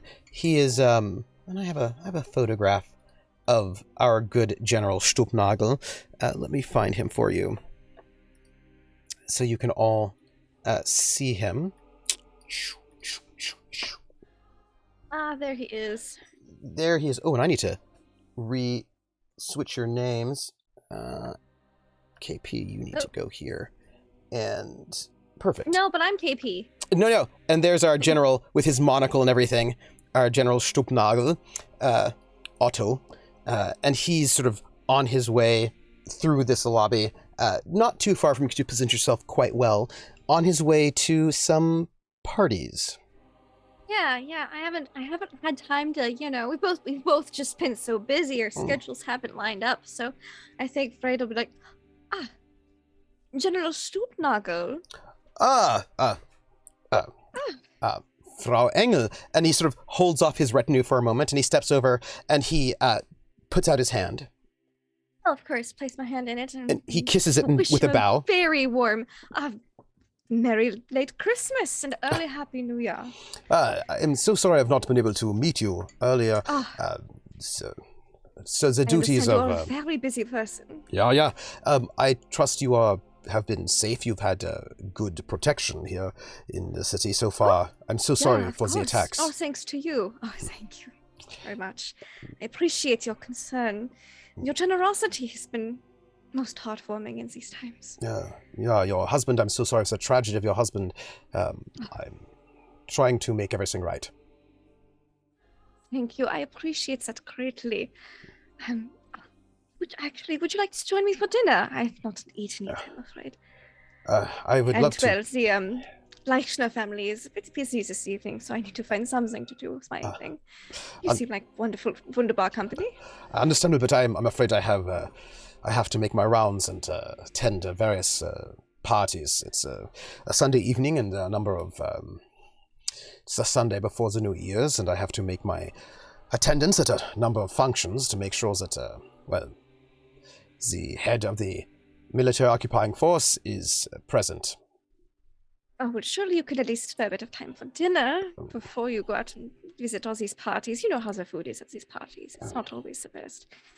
Can you give me your report, like please? You need to keep up your strengths. Of course, I would love to. Please do. Give a rapport. Please do. Open my character sheet here. And click rapport. Oof. Ooh, that is not a good rapport. Let me, It's not. It is not. Let me roll his will. Oh. And he says... I think I want to do something about What would you like to do about this? I would like to, I'd like to use a fate point. Oh, under what circumstance? Oh, well, I'm a famous German opera singer. That is true. That is, please. You know he wants to spend his evening with me rather than at these SS parties. And I feel like I could also give that a little boost with ideal German woman who has it all. Is that a reroll, or are you spending to give yourself a bonus? I think it's to give myself a... Oh, that is a really bad roll I rolled. It is. With a +3. Now, mind you, with a fate point, and then also both of those 2 free invokes on ideal German woman, that's 6, and you... That is 6. And you get it right there. I think I'll do that instead, yeah. You are He's the a idea goodwill. that bonus that was given to you by Pritam. Thanks, Pritam. Mm-hmm. And he goes, well, I really should not be late, but if you are, do you have no one to have dinner with? Fortunately, not this evening. No. Right. You know how it is. People are busy during the holidays. My husband is in the hospital, and the lectioners are having some alone time. Yeah. Well, I should not, but I do not want to leave. Well, with the Nightingale Berlin. Fashionably late. You show up to a party at the end. Everyone will be in a jovial mood by then, anyways. Well, you know more about fashions than I do. If you would, any sort of motions to his retinue, please, I will let them know I'll be briefly late. I will join you for dinner, Fräulein, and I do not want you to eat by yourself. That is, well, that would be an insult to already your very difficult time here in Paris. And he puts out his arm. He will take it. Come, we can discuss, if you like, the beauties of the City of Light. And he sort of takes you into Please, I'd love to hear what you have to say about it. I've heard good things about your work here. Oh, well, that is very kind of you to say. I'm just trying to keep the streets safe. That is much appreciated. Yeah, and I apologize again for, well, the tragedy that has befallen you and your husband. Well, tragedies can't be avoided completely in times such as these, but I appreciate the efforts you're making to minimize them. Oh, good. And he pulls out and he holds a chair for you. Oh, thank you. And she'll have a seat. And, cross her ankles politely. Mm-hmm. And of course, the maitre d' will come in and sort of take your orders. And there are a number of people sort of just like his people sort of about. Like, they don't leave you alone. They're not at your table, but they sort of are at the bar and in the dining room because he's the general. And he's never really alone. Do you know what I mean? Mm-hmm. Like he's he knows what that's like to a certain extent. Yes, there's always people watching and around him. And sort of they're like the security's quite tight on him as Good. he takes a dinner moment with you. And they're not like you they just like fill up the space, these people around him. Yeah, that's fine. Yeah. Not with an earshot, they leave you to your privacy. Mm-hmm. But he's highly surveilled. Do you know if that makes any sense? Good. That makes her feel a little better. And he waits for the food to come and he goes, "So, Fräulein, why don't you tell me, I hope that your trauma is recovering." Yeah. I've been seeing Dr. Pritam Singh. I'm not sure if you've heard of his arrival in the city, but he is quite a good physician and has been helping me very much. And of course, the Leichners. That SS captain of propaganda, yeah. Mm-hmm. His wife has been very kind to me. Ah, yes. He is good friends with the head of the Gestapo, I have been told. Really? That is the case, yeah. Yeah. My understanding is that he is the Wunderkind, quite the artistic genius. People have spoken highly of him. He has great artistic direction when it comes to this film he's working on and creating. Yeah, I hope this film will help keep the public calm. Oh, I think it will. He is quite a master at his work. Yeah, I assume. Living with him, I have seen some of the plannings that has been going into it, and I believe it to be highly anticipated. Well, if he can do something that will keep the peace on the streets, then can keep cooperation between France and Germany, then that will be welcome. That will be a great piece of work from the SS, if that could happen. Yeah, I understand. He seems to be a bit more artistic, perhaps inspired to many of the SS that I have met here in Paris. Well, I imagine there's a reason why he's in the propaganda department and not at Avenue Foch full time, and let us hope that his artistry will be positive. And, he's got a bit of a... Good. He's a little not happy with the SS. Stress is what I would say. He seems a little stressed. He seems a little stressed is the best way to put it. She knows what that's like. And a bottle of wine comes for you both. Oh, good. I agree that peace, cooperation, and goodwill are the most important things to remember at this time of year. It's holidays. And an aide comes up and whispers in his ear. And he goes, what? That cannot be helped right now. As you can see, I'm having dinner with this, the Berlin Nightingale. Please make some reports on those factories and bring them to me when we get in the vehicle to go to the party. Thank you. Pardon me. Everything all right? Yeah. There's always a problem with logistics. What is it my husband says is the biggest problem this military has is logistics and getting them to run smoothly. Indeed. Yes. So, please, tell me, I was hoping perhaps we could get you to do a large concert, something, we could get you have an attaché, we can arrange something perhaps with a French soprano or some sort of piece, some sort of... has been quite some time since I've done a wonderful French sonata.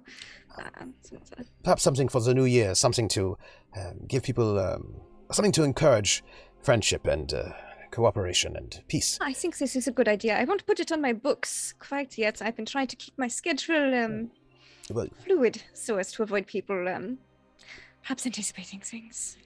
Yeah. No announcements until things are about to happen. It is my great shame that I was not able to stop this, that I did not know you were here. I am sorry. I hope that these resources I've made available to you is in some way an apology you will accept. Immensely. Thank you so much. I did not have anything here after I was, rescued. And it has been comfort and a relief to me. It's taken much stress off of me, especially with the baby on the way. Oh, congratulations. I'm sure you and your husband will be very happy. I was going to offer you a sherry, but of course you're pregnant, so only wine. Unless you want a beer. Beer is very good for pregnant women, if that would... maybe a beer would be nice. Yes, please, take away this wine. Give her a Weizen that's got wheat. It's like liquid bread. It's good for pregnant women. Please. And food is brought out to you. Honestly, I don't know what I would have done without the kindness and generosity of yourself and politeness. Well, it is what we do. And as you sit there to eat... Schmoozing him. Schmoozing. The assistant, the attaché, comes back. Goes, General, and he goes, if you don't mind, I'm having dinner with the Berlin Nightingale. I'm so sorry for these interruptions. It's fine. You are a very busy man, and I know I put you off schedule. No, it is my pleasure. And the assistant is there, and he's completely is he white. Pale? He's pale as a sheet. And I just sip my beer. I think it arrives at this moment. I'm like, thank you. And he's pale as a sheet, and he's shaking. And he says, there's a phone call from you from Colonel Knochen. It seems he's quite angry. He needs you to speak on him right now. There's been an incident at a party, an attack, and there's a call from Berlin. They want to speak with you. It seems very serious. And he says, Frau Engel, if you do not mind, it seems as if I'm taken away from business yet again. Always the call from Berlin. Do you mind if I leave you here alone? I will be all right. But I will keep this your beer here and dessert perhaps in case you are able to return to your call. Yes, if you don't mind. And as he gets up, you can hear the assistant say to him, yes, they're accusing military intelligence of attacking them, the SS, and you can hear him sort of wander off and Berlin is very angry. And as they sort of wander off, and as you can hear the initial reports of what sound to be like the accusations that the military intelligence has attacked Like, the wait SS. until they find this note. They have not It's all found that gonna note get yet. screwed over. But it's the first look, and you see him. She's like, I'll keep him for dessert so he can get that news in about 15 minutes. Mhm. And then I can suggest maybe you should keep your schedule a little more fluid too. As he's pulled off with the initial reports being an attack on the SS perpetrated by the German military intelligence. With that, we will go to break. It is our break time. Each member of our team doing their part to lead to this moment. I'm so sorry. I need to make sure everyone can see this. Our violence clock is going up by 2. Oh no. Let me choose that side. But it was so sneaky. Yes, but they're not blaming you. However, doesn't look good if it's not good in terms of the stability of the city. At the moment, I'm just gonna let you see that clock just right where it is. We are going to go to break as each member of our team helped orchestrate a very serious undermine. And let me see if there's anything we need to read out before we start. Oh, yes. Draftier went and donated $25, which is almost one of our one of our cast members' pay for today, with some love. And also, Rissa gave us 500 bits that says, "Ooh, time to party!" Or not. So, thank you for those donations. And when we return, we will find out how our heroes, I believe we'll start at least the very next day and see what our heroes learn the day after. And so with that, hydrate, stretch yourselves, and as the sounds of beautiful contemplative hymnody happen, just imagine people's regret, their concerns as the city on the night of the 28th of December, Sunday, is full of contemplation. And with that, we have 10 minutes, and we will see you all shortly. Stretch, hydrate. We'll be right back.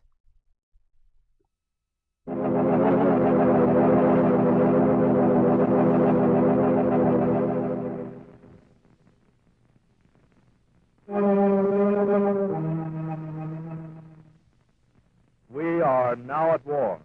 There are but two alternatives, total victory or total defeat. There can be no such thing as a military stalemate that would result in the survival of Hitlerism. That is the opinion of a man who knows. Douglas Miller, for 15 years commercial attaché to the American Embassy in Berlin. Presenting a radio series adapted from Mr. Miller's book, You Can't Do Business with Hitler, Episode 3. No American goods wanted.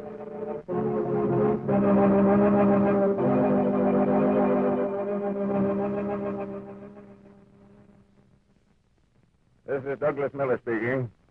December 9th, 1941 will go down in history as the date on which Adolf Hitler declared war on the United States. History, in one sense, will be wrong. Actually, Adolf Hitler launched an undeclared war against us as early as 1934. Yes, I said 1934, 7 years ago. This was not a shooting war, but the Nazis used every weapon at their command except shooting to destroy our government, divide our people, steal our military secrets, and cripple our standard of living. These weapons were sabotage, propaganda, the fifth column, espionage, and last but not least, the weapon of international trade. Nazi officials in Berlin were busy scheming to destroy America's prosperity.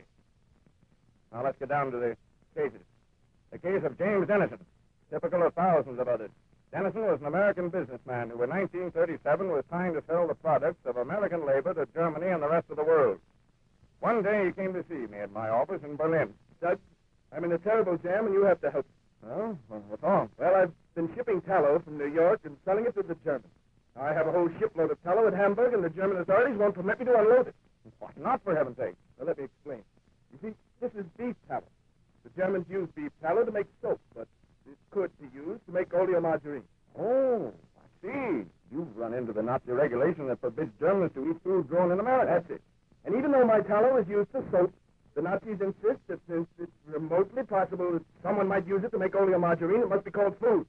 I tell you, Doug, this whole mess is driving me crazy. Haven't you a contract with the Nazis? Contract? You know what they think of a contract. Yes, the proverbial scrap of paper. Well, all I can do, Jim, is to get in touch with the Nazi Party bigwigs and try to talk them into giving you a break. In the meantime, you just sit tight.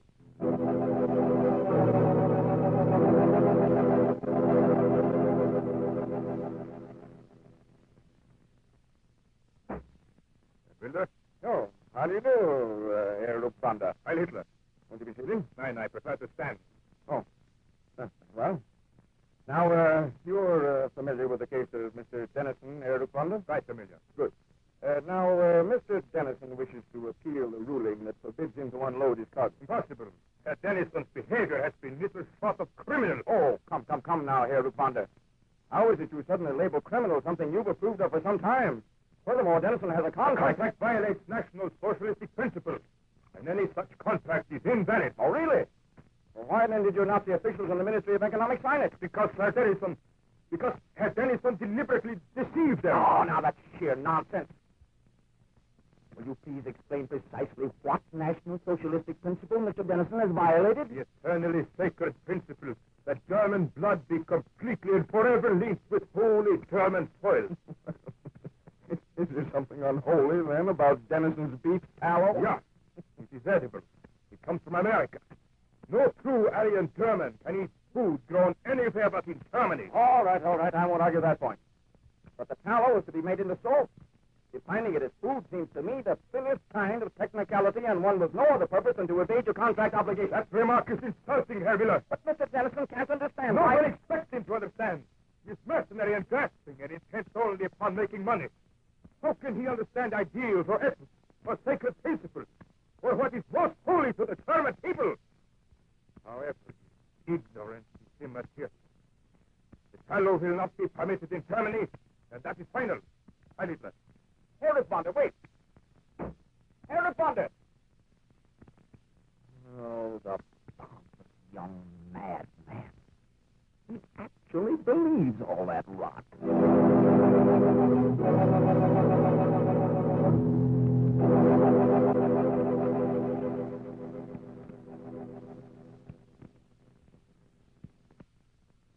The case of James Dennison is only one of hundreds of similar cases. Germany was out to dominate the trade markets of the world. All of her satellite neighbors and her military victims were to cooperate with the Nazis in not only refusing American goods, but also in driving America out of the other trade markets of the world. The Nazis preferred to see Germans do without rather than purchase our manufactured goods. This harsh regulation was very hard on many Germans. I recall one very pathetic example. A German friend of mine, a kindly, gentle old doctor, who had bought an American-made automobile before Hitler came to power and consequently before the restrictions were enforced. I called on my friend one day and discovered him working in his car.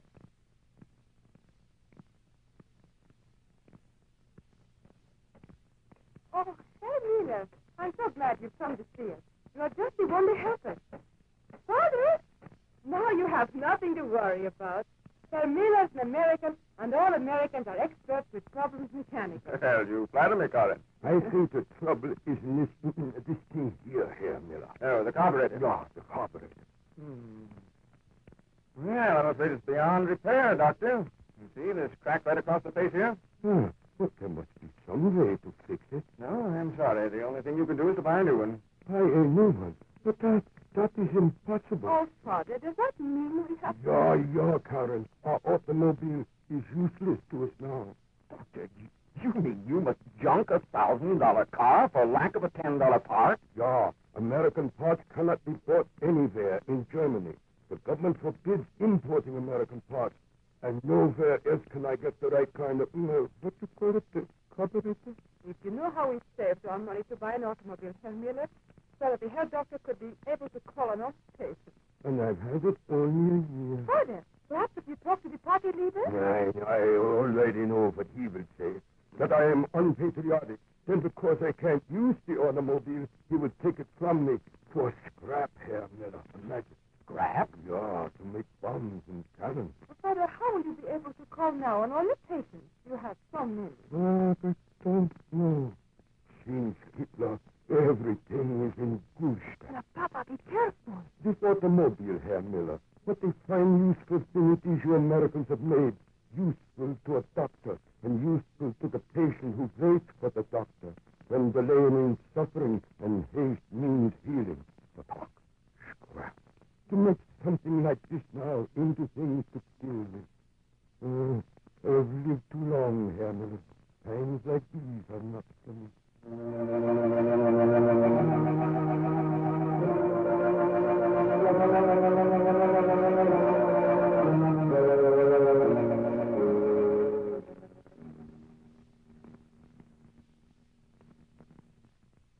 Herr Miller, as the representative of the Ministry of Economics, I must tell you that you have been misinformed. Our regulations do not forbid Americans from selling automobile parts in Germany. But none have been sold since Hitler came to power. Yeah, that's true. And Germans owning American-made cars now find it impossible to obtain parts. Most regrettable. Well, why then don't the American manufacturers take advantage of their opportunity to sell parts here? Well, because they refuse to agree to the terms we offer. That's why, Herr Miller. Oh, I see. Well, may I ask what the terms are? Well, we can't offer cash, of course. But I'm sure our manufacturers would accept a reasonable barter deal. On the contrary, we offer them barter. They refuse. We will buy $100,000 worth of automobile parts for $100,000 worth of German goods. Yes? In addition, they will buy an extra $1 million worth of goods and pay for them in cash. Do you call that reasonable? Asking them to invest $1 million cash merely to sell $100,000 worth of goods? Tell me that. We feel it is a privilege for foreigners to do business here, no matter what the terms. But these terms are so preposterous, Herr Kuhlreiter. I may say so. They seem to me as merely one way of saying that you won't take our manufactured goods under any circumstances. You may interpret the terms any way you like, Herr Miller. But since you refuse our terms, I feel terribly sorry for the poor Germans who will now be unable to obtain parts for their American automobiles. Perhaps in the future the fools will know enough to buy German products. I did not.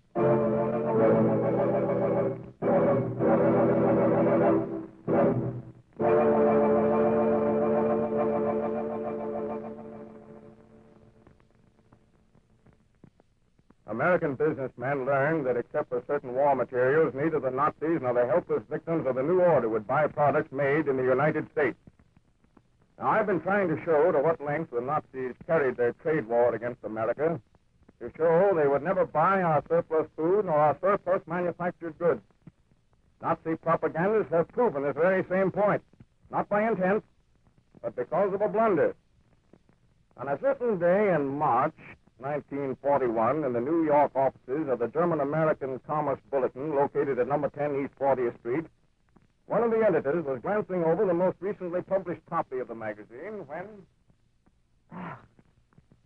God! Him! Wait! Wait! Come here at once! Oh! Wait! I'm coming. What is the matter? Matter! Eat! Swine lunatic! I thought you to cut out that article face. What? Cut it out?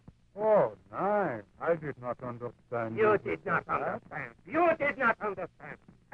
You do not understand anything. We are ruined. Completely ruined. But why? I have done nothing. Nothing, he said. This fine put a contradiction in the magazine, and he says he has done nothing. Wait. Will you please turn the magazine to page 3? I asked the citizen himself. I know I'm not a fool. It is my own act to know page 3 that I All want. right. I am fine.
And hello, everyone. We're back. There was a big question behind the scenes which was not yet answered. We were going to find out. We're going to ask it in person. How are you all? I hope that you hydrated. I hope that you stretched your legs.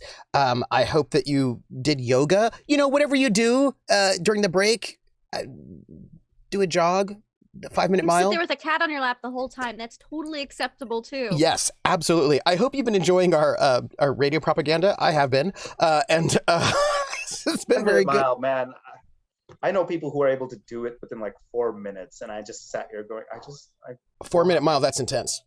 Yeah, no, it was ridiculous. I mean, don't know. Oscar's a 4-minute mile. Yeah, I see it. He's like, yeah. Yes. So welcome back, everyone. We had that sort of that Sunday evening dealing with their big plot to undermine, which sort of ended up with the news breaking, the initial news that it looks like there was an attack on the SS by military intelligence, which would be real bad if that were true. But we'll have to find out what actually happened. So let me ask.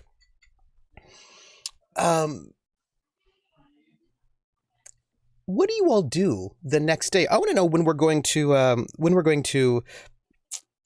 where we're going to skip to, where we're going to move towards. And we can do this in a kind of a slightly fluid way. Let me ask, what do you all do the next day? What do you all do when you go home? So like generally speaking, what is happening with you all? Well, I would imagine for Preetham, he just closes the clinic on Sunday after he sees everybody.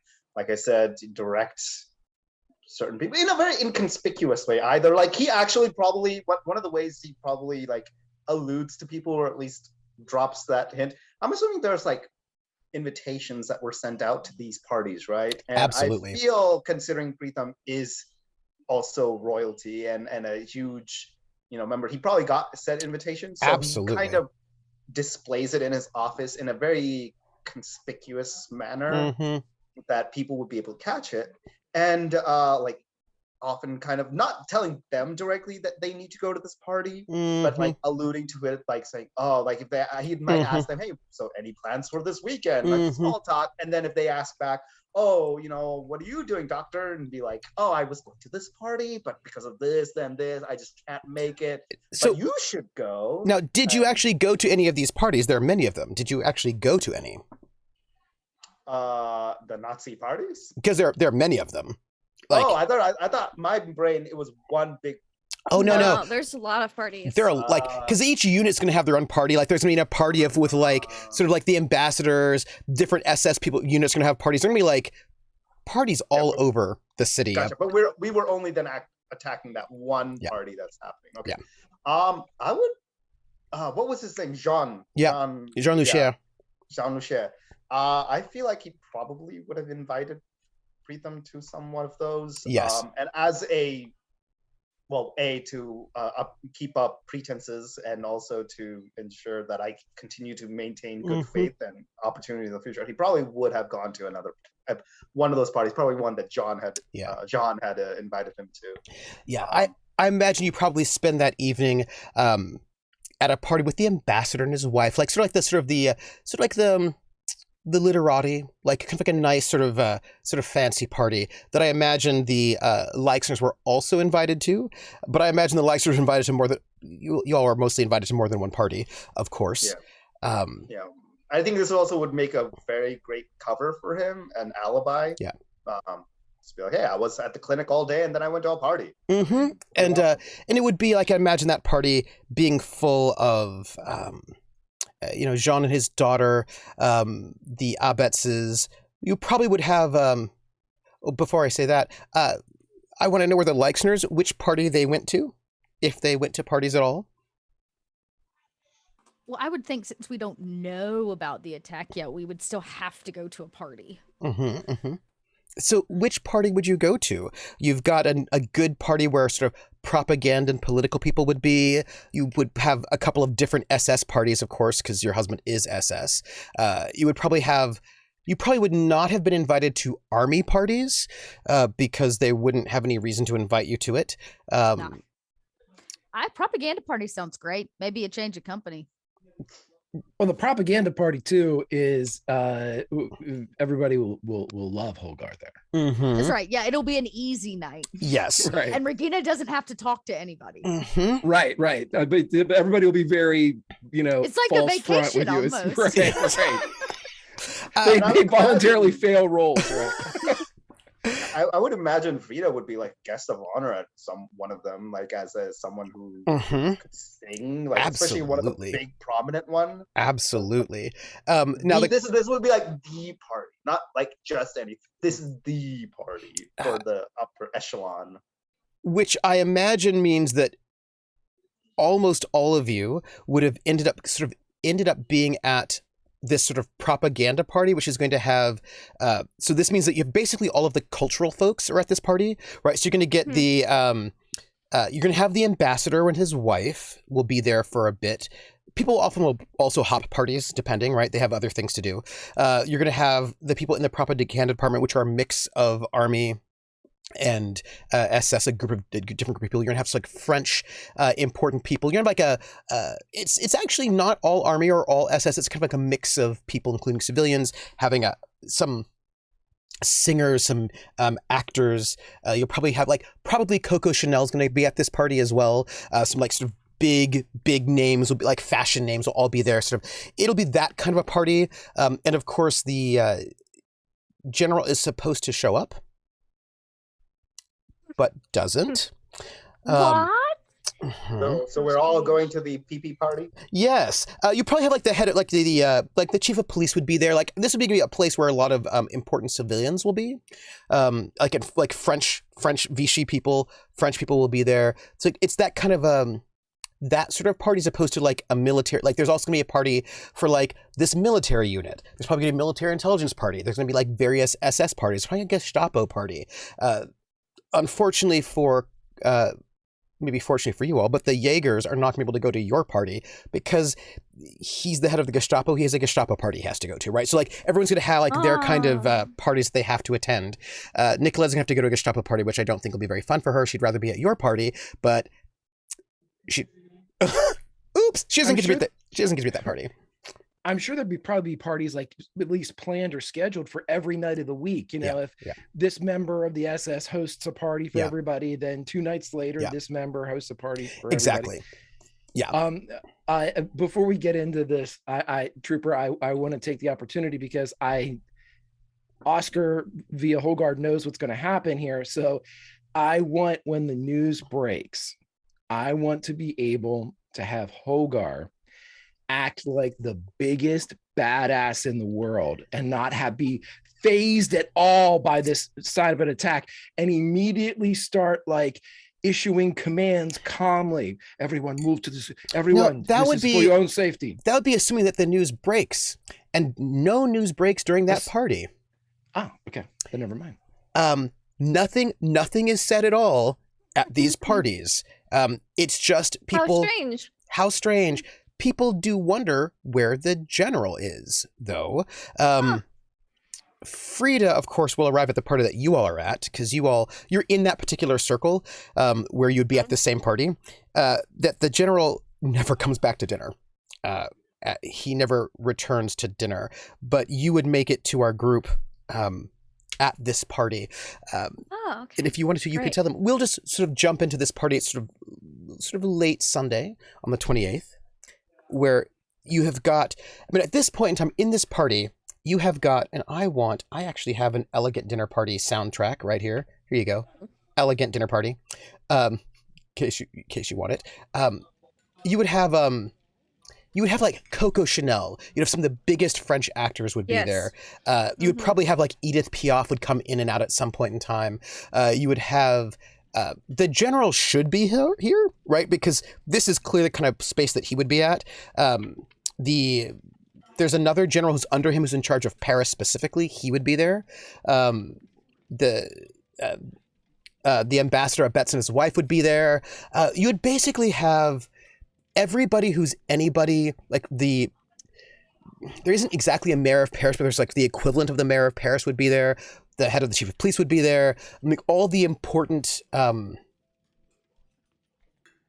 officials who would be in a sort of like a more sort of Franco-German forward-facing sort of space would all be there, right? All the artists, all of the people who are, there are going to be a lot of really wealthy French people here, like really rich French people who are super happy to be hanging out at the upper echelons of the sort of the system would all be here. And of course, Frida would show up, would probably be escorted there. Martin would show up finally, looking... Poor Martin. Haven't been given the runaround. Like not her doing. No, not her doing. Would sort of come in to escort you in, and it would be like this huge party full of like some nice music, a nice little string quartet, lots of great food, really sort of nice. It would be at a sort of a big ballroom, and the general should be here at any time, but.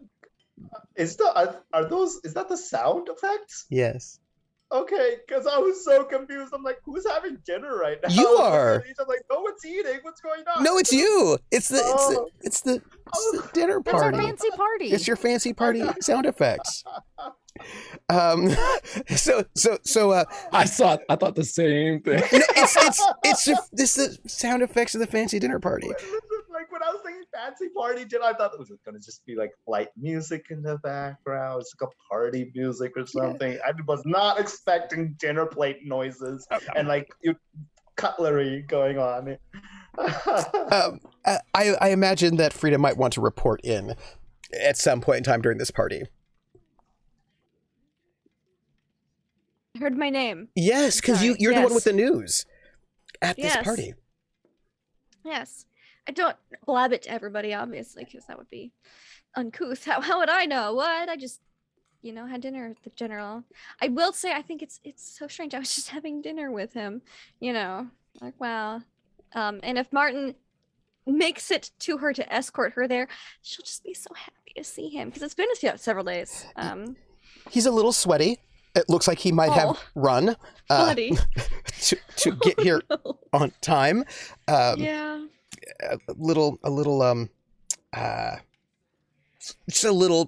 looks a little sweaty, and he's dressed in his dress uniform.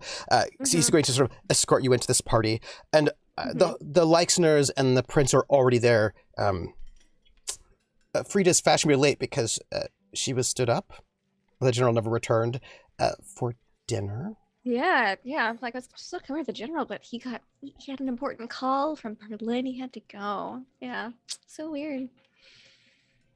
Do you respond at all? Because you all, like, this is a fairly large space that you all can sort of mingle about. So someone called her over? I'm just saying that you have your friends here. Oh yeah, I imagine I'll make Regina is drinking and sitting at a table. I imagine that she'll want to take the weight off her feet at some point and sit down. Not right away. She of course does her responsibility to mingle and be pleasant and present and free. And then she'll have a sit down with like a small plate of appetizers, and then just let Regina know. Actually, this would be a wonderful time to have a conversation with Regina. Especially if they're sitting alone. Just while she's sitting alone drinking. That's conversation's exactly what she seeks. Just a quick note. How observant are you? Roll awareness, Frida. Sure, I will roll awareness. Or empathy, either one actually. Ooh, I'm gonna do empathy. Fair. Not my night apparently. For roll. Stop that! Oh no. That's not what I wanted. It's a 2. It's a fair. Not bad. I do not want to pop that out. Oh, I know what I can do. Here. There we go. Martin is not in your space, but you catch out of the corner of your eye that he's running interference so that people do not bother you, right? Because that's so nice of him. You're at this big party and people might want to come and talk to you, but he's seen that you're sitting and talking to Regina. Yeah, and she'll have said, I just need to take the weight off my feet for a few minutes. And so he's sort of like just...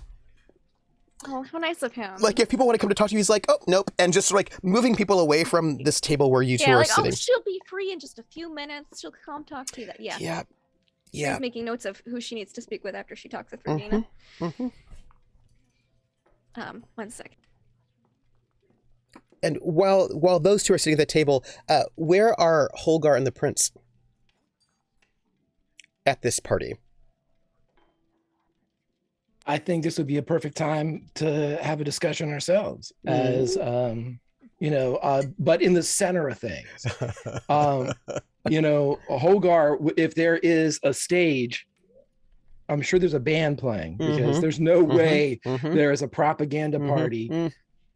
Without a band playing. of course. Right. And you actually probably have some of the best bands, actually, right at this moment in time. Of course we do. You've got like you have a jazz band, of course, playing, which of course is not proper, but you have it anyway. Like there's like a string quartet, there's a jazz band, they're going to go back and forth, and there's a lot of good alcohol, is what I would imagine, right? And yeah, I would figure these are the musicians for the movie too. Yeah. And to be clear, I joke about it a lot. Holgar's actually been filming. He's actually been filming. He's actually been like having people record the music. He's been actually putting some time into this. Now, of course, it's likely never going to see the light of day. But you never know. You never know. Who knows? You never know. You never know. But in all of that, and the fact that he does in fact have at his disposal these actors and musicians and stuff, I would like to have, if there is even one of those solo circular stages, he would be a riser, if you will. He would be on that with the prince. So no matter what, they're like 6 to 8 inches above everybody. Just sitting there like drinking, just like pointing at people, like doing like the rock star shit. Yes. Hey, I see you. And just like the toast, like the random people who like catch your eye, kind of just toasting to them. But we are close enough in front of the band where we are elevated, and it's loud enough where someone would have to literally have us come down to them to hear what we're saying to one another, so we can. And people are, and I think there's like a lot of, those moments where there are a whole bunch of alpha dogs in a party, like there's Coco Chanel, there's so-and-so, there's so-and-so, there's you on the dais. And so like, there are these gravitational centers, right? Where people are sort of like moving about, which means that you can also be not seen and heard if you don't want to, in these very easy ways, which brings us to this table with Frida and Regina. Yes, Frida will sit down, probably bringing over a fresh glass of whatever Regina is drinking. Looks like a Coca-Cola. Next to her. Sorry, as a wine. Go ahead. Coca-Cola, yeah. I mean, Coca-Cola's out. It could be a Coca-Cola. I'm smoking. Are women smoking? No. Damn it. Regina really wants to be smoking. You can tell. So a fresh glass of beverage, especially if she looks like she's getting low on hers, will be brought over with Frida as a peace offering for conversation. Thank you. It's a drink, right? So she takes it. Yes. Finishes off the one she's got. Yeah. She'll sit down with her little plate of appetizers or whatever, napkin, whatever people be carrying it on. So I was able to had a very pleasant dinner with the general until he got called away from the phone call in Berlin with Colonel Knochen. I'm sure that is going to go extremely well. How sad. Good company is hard to find. Don't I know it? But it seems that this is at least going to be a successful evening. That is very good to hear. This has been a successful evening, and I gesture to the German debauchery. And I imagine we see I point out poor Martin like intercepting people trying to come over here, right? And we see above in the background behind that, yes. And we see the toast, and Regina gives like a really half-ass like raises the new drink before she starts it. I was wanting to speak with you about something. Oh, shouldn't take long. I know this is a party and you're very ecstatic to be here, but I was just curious. I know we have a conference coming up. Yes. What about after that? Did I know you are the leader of this group? Did you have anything I have in mind? Had Especially, thoughts. I know I am doing my best to help here, but I'm uncertain of my place and if you wish to see it in the future.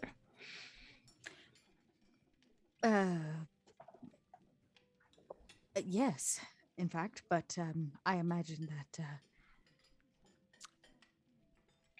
what happens after the conference is, well, depending on how the conference goes. Let's say it goes in our favor. Well, good to be optimistic. Well, the world does balance itself out, so I imagine upon our return, things will not be so favorable.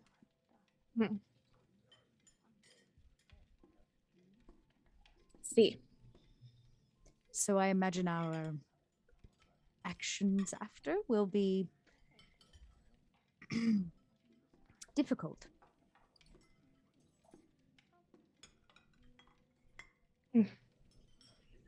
Lying Does that low? surprise you?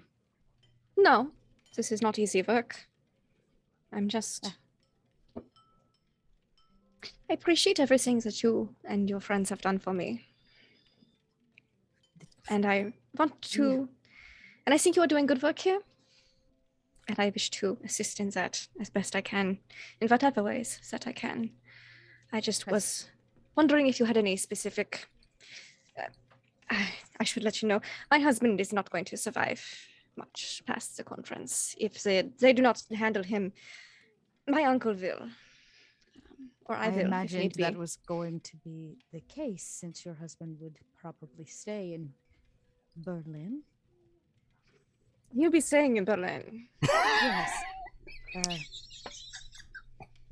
Would you plan to stay as well afterwards? Or would you and he depart once more and you come back here? Oh, he will be departed from living. You know, and I kind of lean in very close. And she has a very, like, it's just a moment and like the drop of like the pleasant mask of just like a, oh, he is so dead to me. Peeking through. And I go, no, after the conference, you could also take a trip to London for a short period of time, 2 weeks or so, to get some distance between him and Berlin, staying permanently. I think I should leave. No, I was hoping maybe you could meet some of our friends. Take the crash course that our good doctor underwent. Yes, it's a wonderful educational experience. I might be open to that. I will think about it. That is an option. I should also let you know of another thing or two. You know how the doctor was faking our paperwork to say that we were pregnant? Well, it turns out I actually am. Regina finishes her drink. And it's not my husband's, it's Oscar's.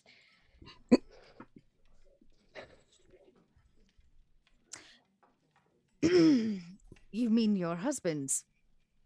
Congratulations. Yes, thank you. Are in order? He's doing a very good job of running interference. And she'll just like gesture over to Martin. I imagine your husband are excited. Oh, he's thrilled. I'm still processing. I was not expecting this.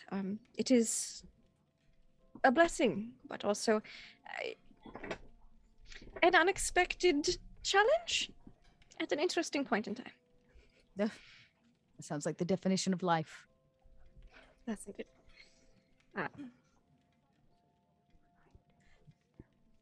Well, this does change a few things. I thought it might. I wanted to get your opinion on things before I told you.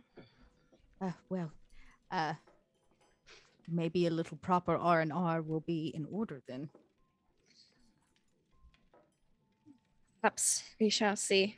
There's a lot of things that can happen in the next 6 months. So Hopefully all good things. hopefully all good things. But well, we are in war, so I cannot expect all good things. But it is good to be optimistic. Yes, it is. And in such a mass wake of destruction, it sure is nice to hear about something being made for a change. Mm-hmm. Mm-hmm. Well, things being made. I would like to talk to the Duke at some point. If you could introduce me, that would be wonderful.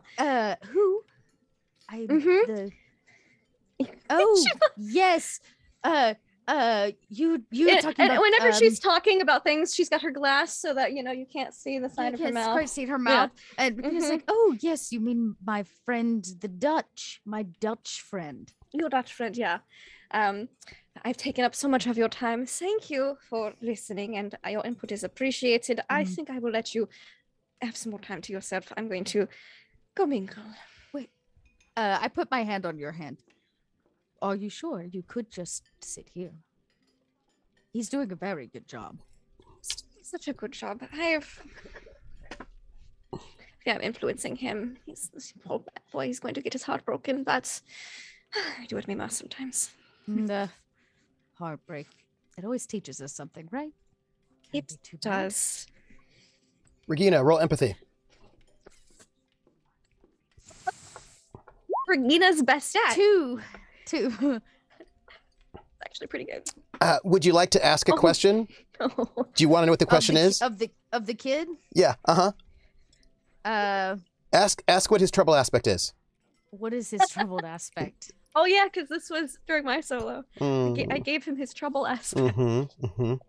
Is he in love with Frida? Oh yes, he is. Yes, he is. Frida. Very I did much a lot so. of work. I did a lot of legwork.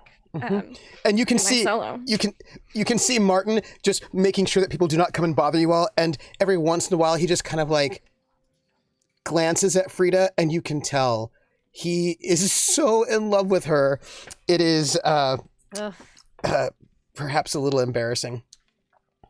What is it about war and love?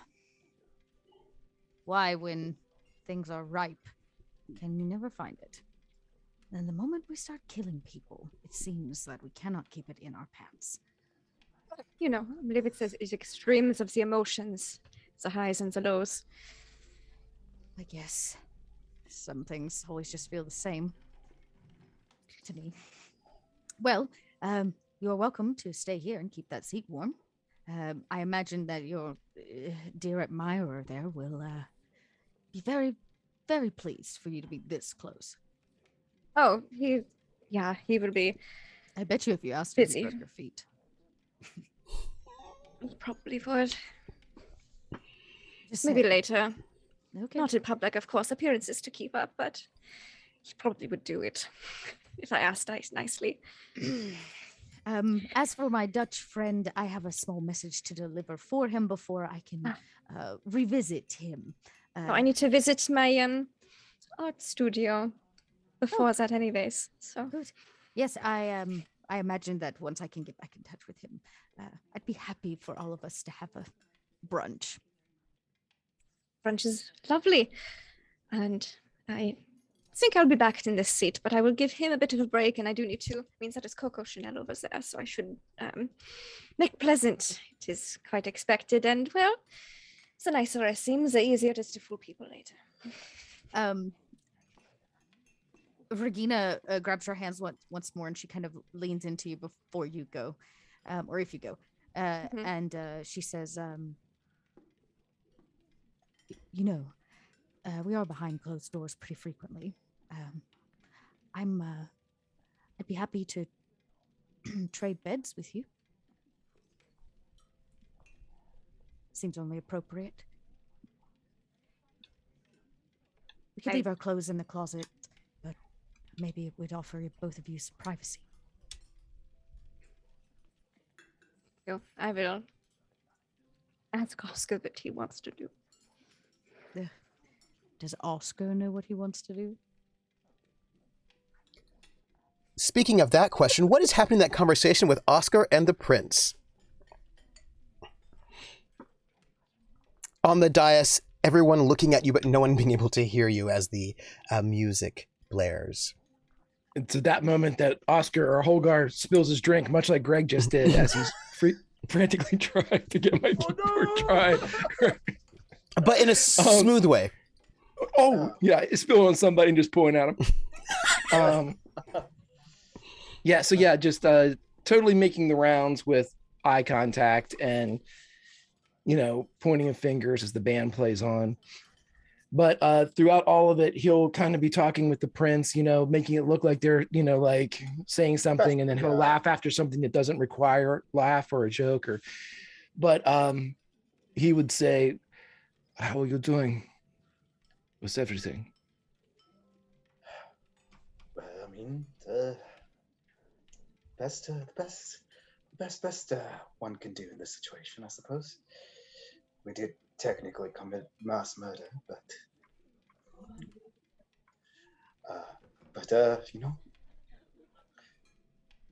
and I don't think he had the opportunity. I don't know if Prince ever had the opportunity to talk about what had happened that night in front of his home with the people being taken out. Oh no, maybe he had like a very short discussion. I don't think you really got to, not really. No, I don't think I had the opportunity. And so I think that this is the moment he kind of just mentions, but if it means preventing another night like I had that day. Oh, you didn't tell them about Clements Brown. Who is Clements Brown again? He was the driver. He's Oscar's driver that was out there and shot that guy. Yeah, that too. Oh, yeah. Oh, yeah. You never told him.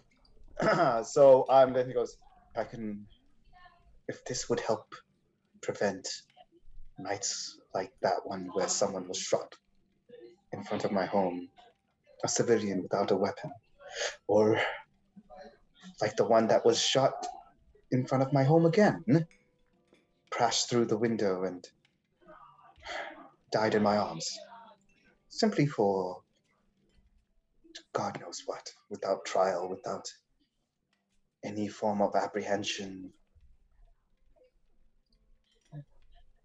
Speaking of, you do have quite a fan following, it seems, with your subordinate. And he mentions Clement's name. He goes, and seems like he's quite fond of you. He's a danger, that one, though. Holgar would point out to a couple people. Clements is a Nazi. He's a very good one. Indeed. Just despite how he acts and behaves to all of us, it is something that you must always remember. Oh.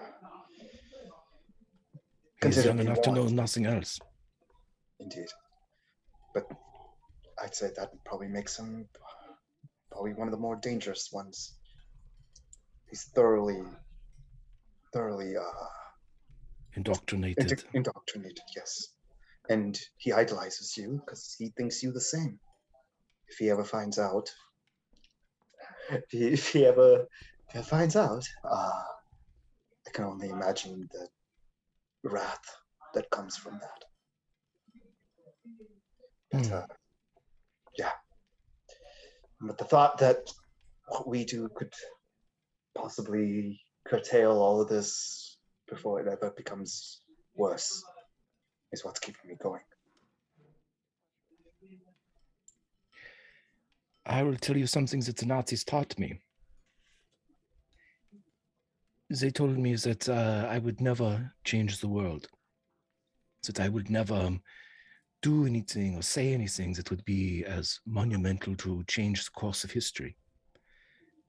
But they did say that if I did my job and if I were good, that there were pages of histories that would never be written, pages that would have affected the Reich. And so that's the way I think of what we are doing now. In the weird way, it's perhaps there's something worse. And though we cannot change history ourselves, Perhaps there are a few paragraphs that will not be written.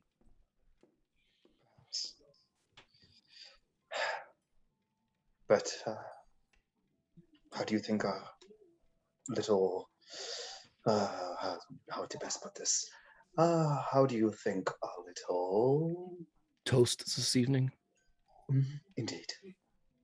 Went.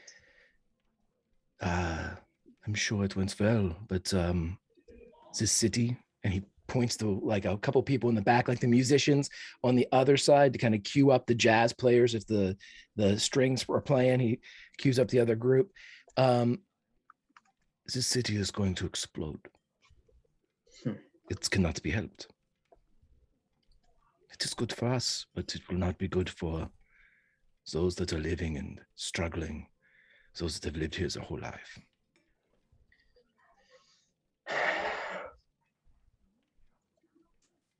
My only question is how many of the innocent will get hurt before it becomes better in our process, in this quest that we are on.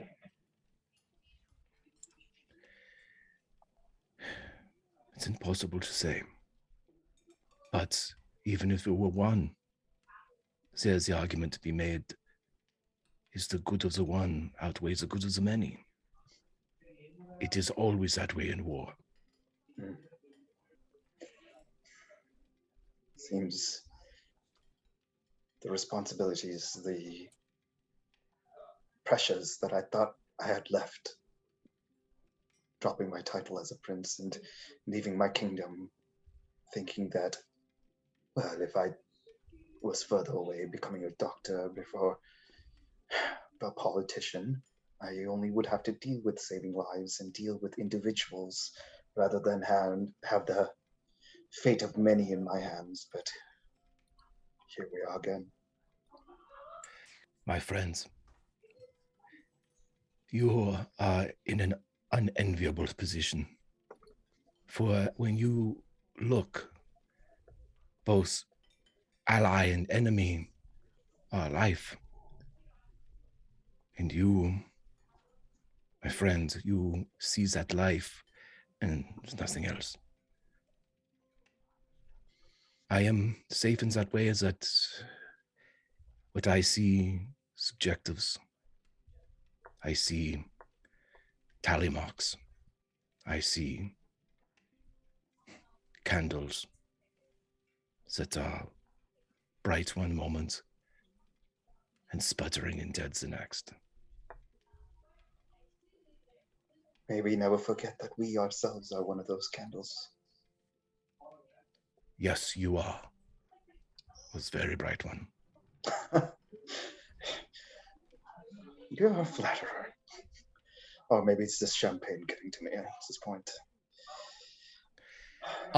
With that too, in a move that is mirrored by both Hogar and Oscar, Hogar would put his arm around the prince in a very, it could be viewed as a very comrade.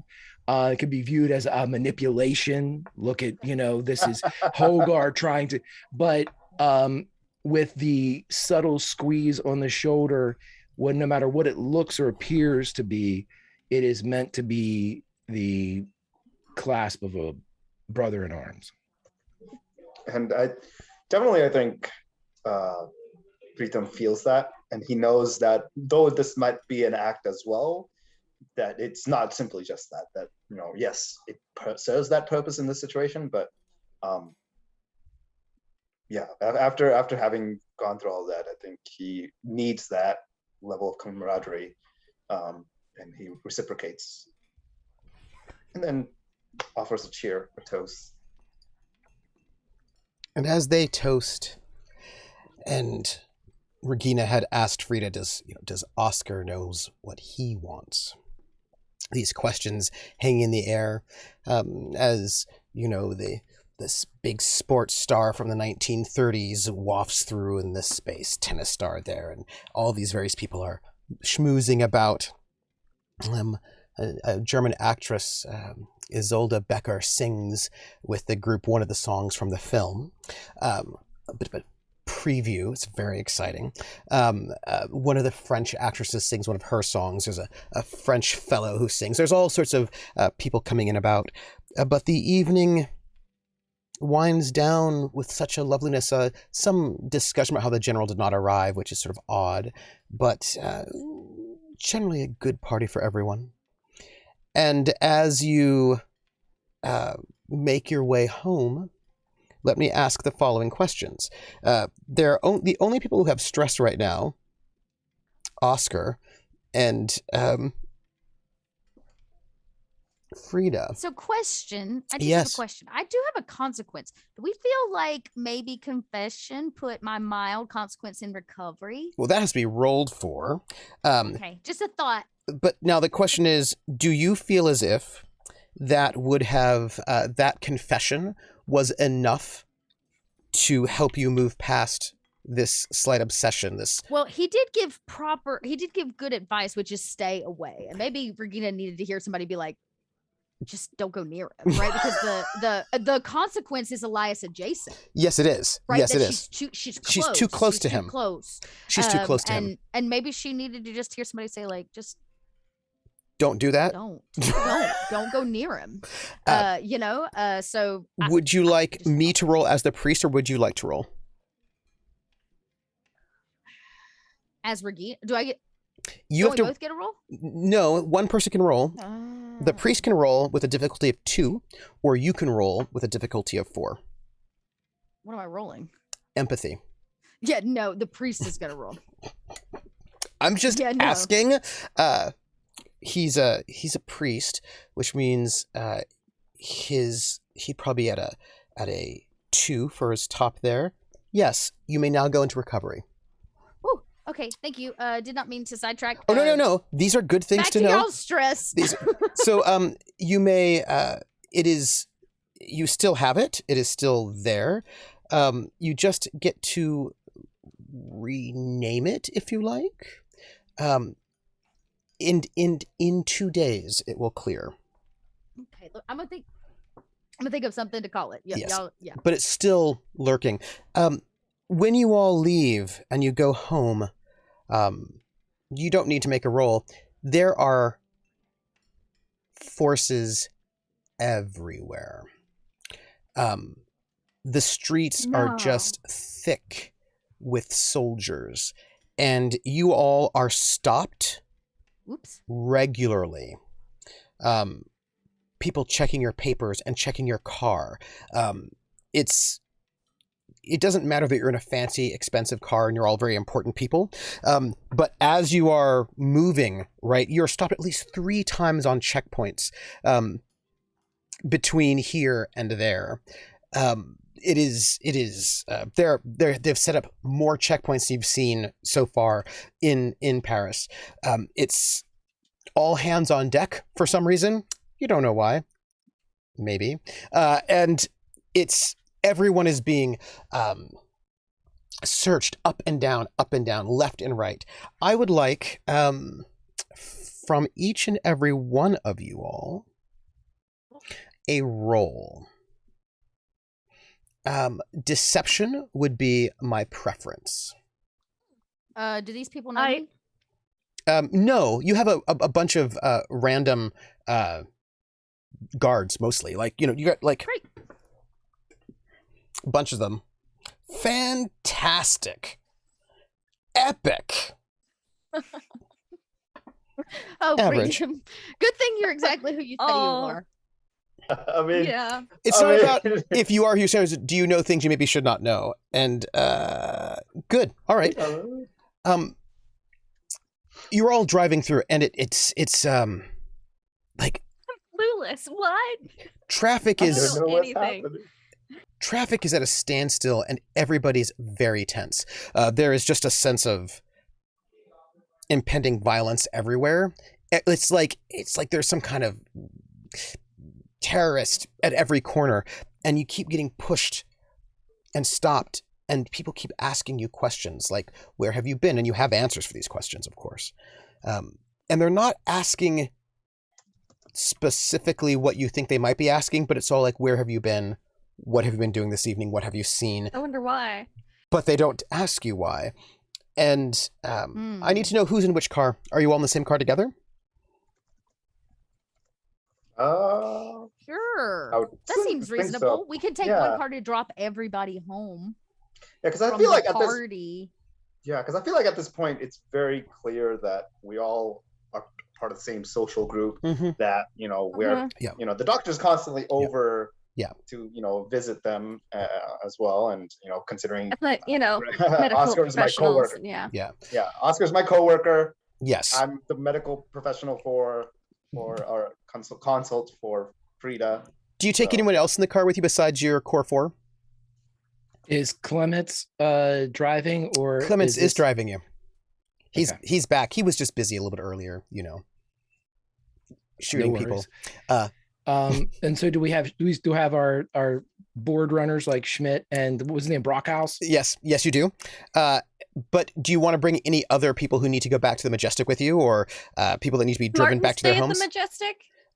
Martin is military. He doesn't get to stay in the Majestic. He's in But is he heading in that direction? Yeah. Then we can bring little Martin along. It would make his night. It would. And so there's your car is full. It's not like we're gonna talk in the car anyway. No. It's about stuff. No.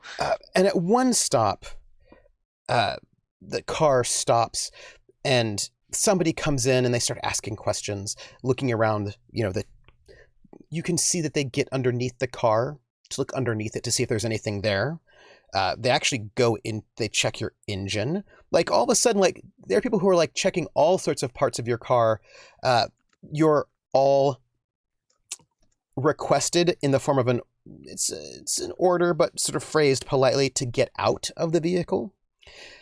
And you notice other vehicles have also been stopped, and there are these people in tuxedos and ball gowns sort of in the cold. As people go through the vehicle fairly, what's the word? Carefully. Fine-tooth comb? With a fine-tooth comb. Just checking. They're not things. tossing it, they're checking. Yes, they're not tossing it, they're checking it. Right? Making sure that, things are safe, let's say.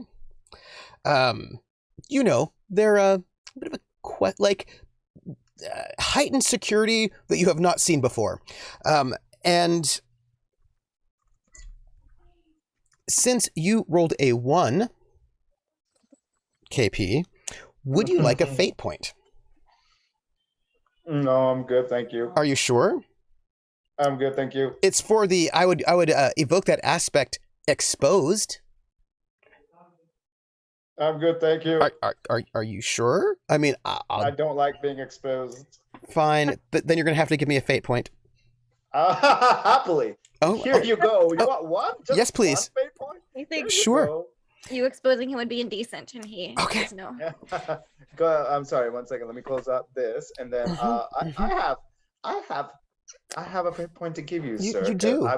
I can happily do that. Where did it go? Is that the one I just did? Okay. Delete. There we go. Goodbye. Worth it. Oh. Dot, you should have 2 fate points. And all right, good.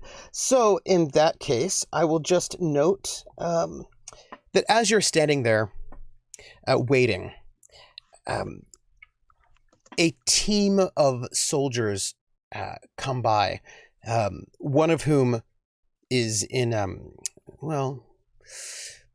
they're all in uniform, and they come by with equipment, and they start going over sort of those metal detectors like you would use on the beach. Or like a Geiger counter. It's sort of like that is what they're looking for. And it's a sort of a metal box that has a gauge on it that they're clearly checking for something. And I wonder what it could be. And they go the car ahead of you, and they're going through it. They come to your car, and they go through the car, and they're clearly using this mechanism to search for something. And you can see the car to view is waved through. Everybody gets back in the car and drives off, but they're at yours now at this checkpoint with this particular some kind of detector of some sort. And they wave this detector over Holgar, just sort of this sort of wand that doesn't sort of register anything. They wave it over. Dot, would you like a fate point? No, I'll spend one. But question: Can I identify? Are they using a Geiger counter? That would be. I'm going to need a science roll from you. Science roll. Discover. Yep. Chemistry. Yep. You get the bonus for that one. Yeah. Mm-hmm. Oh, it was only an average roll. Oh, that's a 2, but you need one more if you want to get that question in. No. I added my 1 to that. That was. Did you already? That's correct. Yeah, I did it in the. Oh, if you give me a fate point, if you spend a fate point on that one, you can get your question in. Okay. I'll spend 1 fate point. What is your aspect? I mean, what do I want to use? I think in this case it's sees all the angles. Spend that fate point. Ask me a question. There's that one. Is it a Geiger counter? Or what is the machine? That's a better question. It's a better question. Yes. Now, did you? I'm going to offer you a fate point for exposed because of a very specific thing. Oh, great. Yeah, you can have my fate point. Okay. Done. My fate points are gone. It doesn't hit you then. Doesn't hit you. This is a piece of machinery that is not a Geiger counter. No, this is a piece of machinery that is clearly meant to detect chemicals. Okay. Yeah. What chemicals? That makes sense why I spent that extra fate point. Oh, yes. You can guess which chemicals they are looking for. This is something you'd have to sort of, you can sort of tune this to get something specific. And I wonder what they have it tuned to. I wonder what they have it tuned to. And as they approach you. Good thing I have gloves that I use for photography that are for chemicals. Oh, yes. You know that if you had not paid that fate point, use those gloves, they might have noticed that chemistry upon you. Whoops. But they come across you, and they're very serious, and they sort of wave this over you, but they do not detect any signs of anything untoward. They sort of scan Frida, who has not touched the chemicals. Nothing comes up. They come over to the prince, who actually dealt with those chemicals first, but you gave me a fate point, and so it was far too long in the past, and they do not detect any chemicals upon you. Greg, would you like a fate point as the other person who has handled this cask recently? Exposed is the faction, is the aspect. I deleted a fate point. All right, then. No one gives me any joy. They Oh, please. It's fine. Tell me how it is that you did not have any traces of this chemical upon you after handling that cask, the tainted cask of wine. I would say that, with the blanket and everything that we had used and everything that we had used to kind of seal this up, we had put it according to whatever specifications that Regina would have given us for its use and handling and stuff like that. Basically, he just made sure to clean himself quite well using lye or whatever would be required whenever he was done. If they checked him out, he probably would be red from every conceivable angle. But he just took the precautions. And they wind it over you, and everything seems fine. They sort of nod, and they sort of pass by, and the person who's in charge of this checkpoint goes, "All right, Captain, what was your evening like this evening?" It's pleasurable. It's the first nice evening I've had since... and he kind of leaves that statement unsaid. Frau Leixner, how was your evening?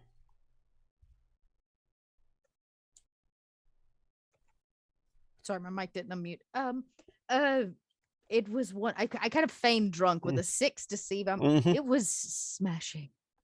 Ready to ring in the new year in a new city with a new husband and a new film, right, darling?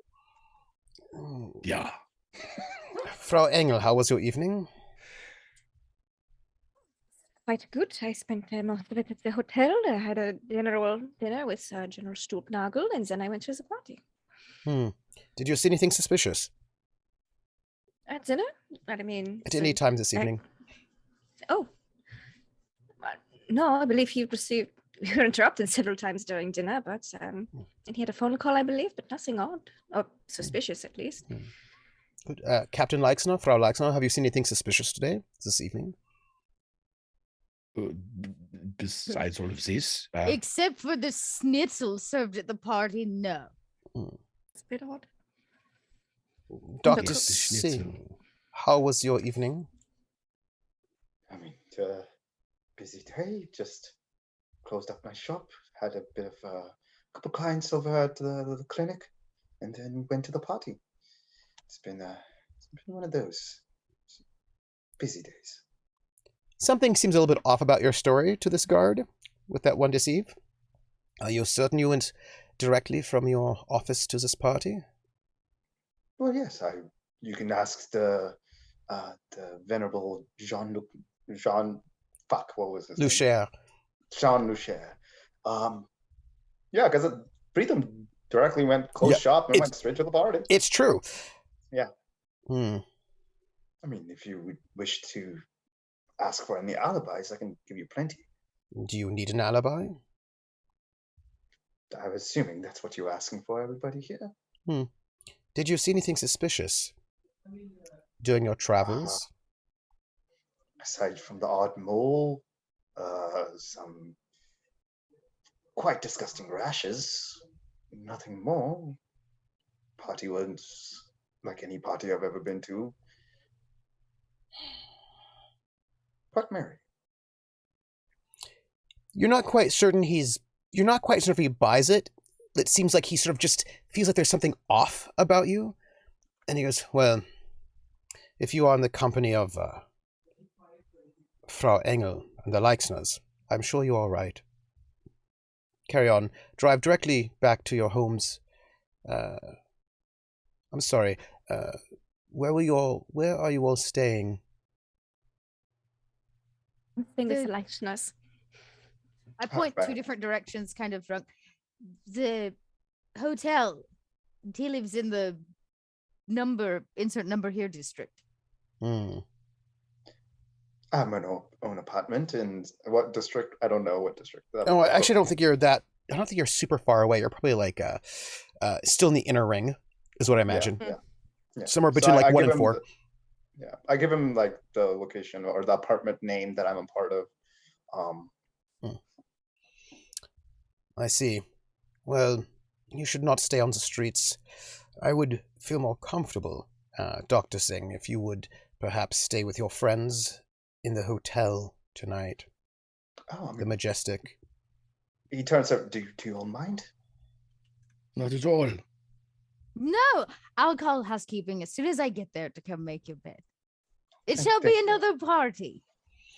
So it continues. What a lovely idea. And I kind of pat the German officer on his shoulder very quaintly.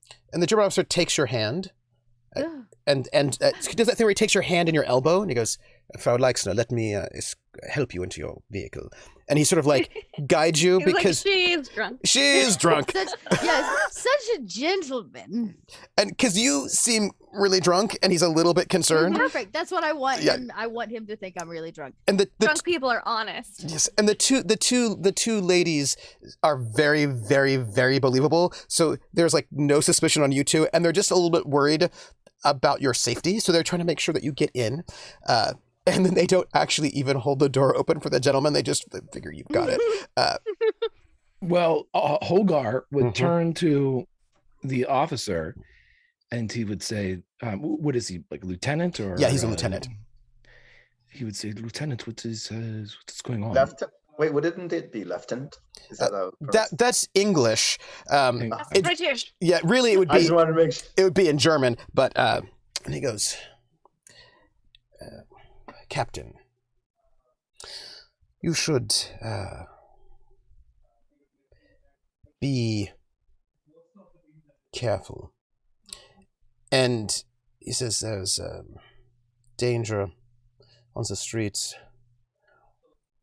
He pulls himself up and puts on his best like killer face. He says, "The communists, this is the ones that went after my mother. Was it who? I can help. I can be on the streets with you all. I need from you a roll. Deceive? Deceive, yes. That will work. Okay.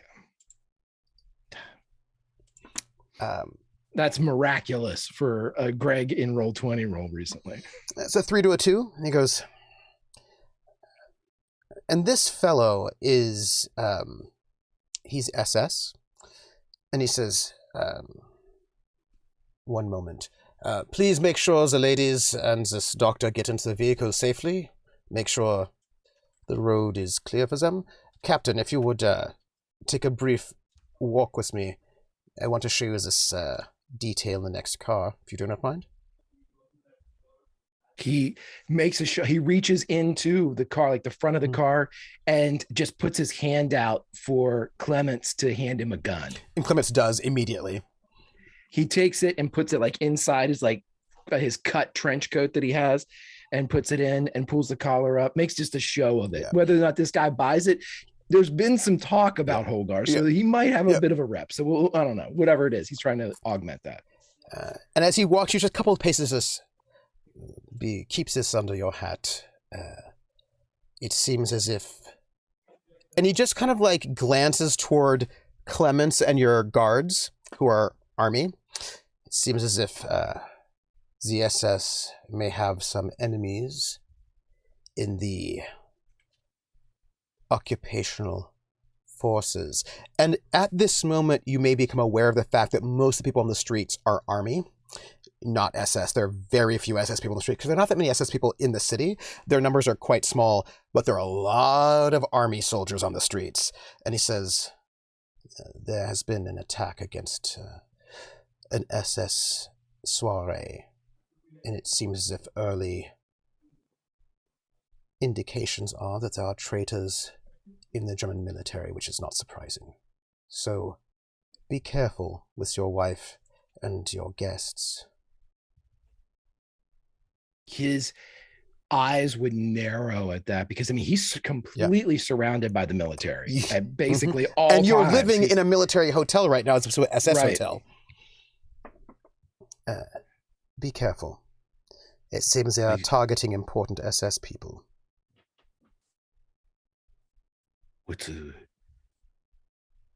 He would lean, like, just, in fact, he would go for like a cigarette and kind of like lean in just to really sell it to everybody that might be looking.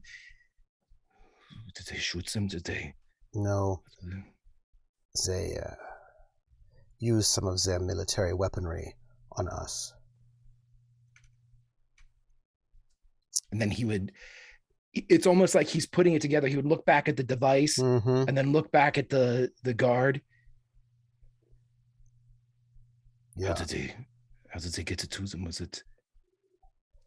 There's still investigations. There's a bit of a question over who will have jurisdiction on this one. But what I've heard is that it is a secret military weapon. It was used as if we are guinea pigs for them. I'd like to create an advantage or put an aspect on this. Please do. I want to make him comfortable to share info with me. So a friend of enemy of the enemy or something of that nature. What do you need from me? Normally this would be a rapport to sort of get him into friendliness. But you have yes, it would be rapport because you're being friendly. You're trying to get him your confidence. All right. This is not going to go great, but when do my rolls ever go great? Kapow! Okay. Oh, yes. That's a -1. You have poor, but he has terrible. And we are the least likable people. I mean, this conversation. It is true. Like, this is not, this, you have a guard. I'm going to put this in here, Oscar. I'm not going to spend my fate point because I need them for later for no reason. Friends. You need them for later for no reason. Of friends. in confidence with one free invoke. And he says, we are going to make, I don't know what they're saying, but we have to be careful. Keep your friends and family close. Mm-hmm. Also, just watch out for this doctor friend of yours. He said some unkind things about us on his radio broadcast, so just be careful of his loyalty. I thought I said it about the SS. Yes, and he is SS. Oh, he is SS. Uh-huh. Okay, I thought in my head he was. That's why he's like pulled him aside away from the military guys. Yeah. Like, Yeah. fellow SS good. Yeah, it wasn't. Be safe. I will watch him personally. Yeah. I don't envy you in that hotel full of traitors. If you hear anything, would you, even the warning, they could do something to us in our sleeps if they are cowards like this. This was cowardly indeed. Yeah. Jawohl. I'm not in charge of anything important, but keep your ears open at that office. I know that military propaganda goes through there, and, well, I trust that you are loyal to the Reich, even if they, pointing to these various, just like army soldiers on the checkpoint, may not be. Nothing will get on your ass to not go through my desk. And he gives you the Heil Hitler salute. Heil Hitler. Heil Hitler. And he sort of nods to his little team of chemical finders. They go to the next vehicle. And you are allowed to drive back home. Back to the car. Yeah. Mm-hmm. And you're both stopped. Like, this car is stopped a couple more times. And clearly, and you can also see the gendarmerie, like, there are a lot of people on the streets. And everybody seems to be nervous. You see some evidence as you're driving of some bits of violence, not like some smashed windows here or there, of shops. Some people have been taking advantage, apparently. But you do get home safe and sound, with the force of the military on the streets. And what do you all do for the next couple of days? Well, I have a telephone operator to bribe. Mm-hmm. And I think because I might need to recruit Clemens, or not Clemens. I don't Martin? need to recruit Clemens. Martin for this. On that last leg to the hotel, she falls asleep, like on his, in the car on his, because we've been stopped and held up so many times. Yeah, it's so yeah. late. Yeah. I believe that's a rapport roll. Sure. I believe that is a rapport roll. Yeah. I believe you are trying to add free invokes on his trouble aspect is what I feel like you are doing. Oh my God, that's the best. Is that what a roll looks I've like? ever rolled. What is that? Oh, it's a superb. How lovely. Oh, wow. Yeah. Let me roll his will. Yeah, that was a please do. 1. So let me just give you 2 free invokes on his trouble aspect right there. Thank you. You have 2, just 2 of them Wonderful. for you. Yeah, thanks. Poor Martin. Great is dangerous, but in different ways than other people. Yeah. You're dangerous. You make it into this hotel. The hotel itself is abuzz with activity. Like, it's late, everything should be fine, but there are soldiers everywhere, all watching and waiting to make sure that nothing bad happens, nothing more bad. You know what I mean. I would like to know what you all do. You have, this is you all. You're back in your hotel room. What do you all do? At the hotel Really room, I good don't night's think. sleep. Yeah, I think that's Right. what we all deserve. Basically. Yeah, Like, okay, you yeah, know. a good night's sleep and a well-ordered breakfast. I make the same woman, the girl who I took the uniform from. Mm-hmm. Yeah, she I have Deliver. her deliver. She's doomed to to have to serve us now because I need it for my cover. Dot, there's no way they're not sending anybody but her from now on. No, I mean, forward. no Yeah, that's way. probably true. Oh, it's so Better bad. yet, how about this? If they don't send her, I will call. Then I you will call wreak down. havoc. I will call. I will. I'll Karen this up. Yeah, I think for Pritham, he continues just staying low, especially after, because he probably also sensed the difference in treatment between him compared to everybody else in that car. So especially now, he just needs to keep his head down, keep doing what he's doing. Though he does, I feel like, considering he was, directly sent here from, UK, from Britain, he probably at some point needs to report back. Hopefully with some of the information that he's collected, some of the current movements or current changes in the organization here, what we've been up to, and you would especially that information about what's been happening in Eastern Germany or Eastern Europe with the. You had given that information to Regina, who's your radio operator, and she sent off the radio broadcast, which she should probably tell you about. Okay. Yeah, cool. I need to probably decode something. Might be a good thing to do in some downtime. I have a message I need to decode. Yeah. Decode that message. And I feel like there was something else. Oh, if Luke got word, I have notes for this. If Luke got word to Charlie, I would want to go check the other library for Charlie's message back. So what were you thinking? Maybe 2 or 3 days, perhaps? Maybe we'll take ourselves to maybe a New Year's Eve? Yeah. Sure. In the meantime, does the radio station get any word about what has happened? Yes. Now, isn't that an interesting question? I would like, for the next couple of days, I'd like each of you to make me a roll to represent what you're up to, from for the next 3 days. Yeah. Which role? It depends on what you're up to for the next 3 days. It's up to you. I'm doing crime stuff. Grab a telephone operator. Call my uncle. Resources? Yeah. Sure. Criminal resources? Oh, wonderful. And deluding poor Martin into helping me sneak out of the hotel for this stuff. Under the pretense of hearing a terrible rumor that my husband is cheating on me and I need to investigate. Yeah. He doesn't know. He doesn't need to know. It's fine. 4. Sorry.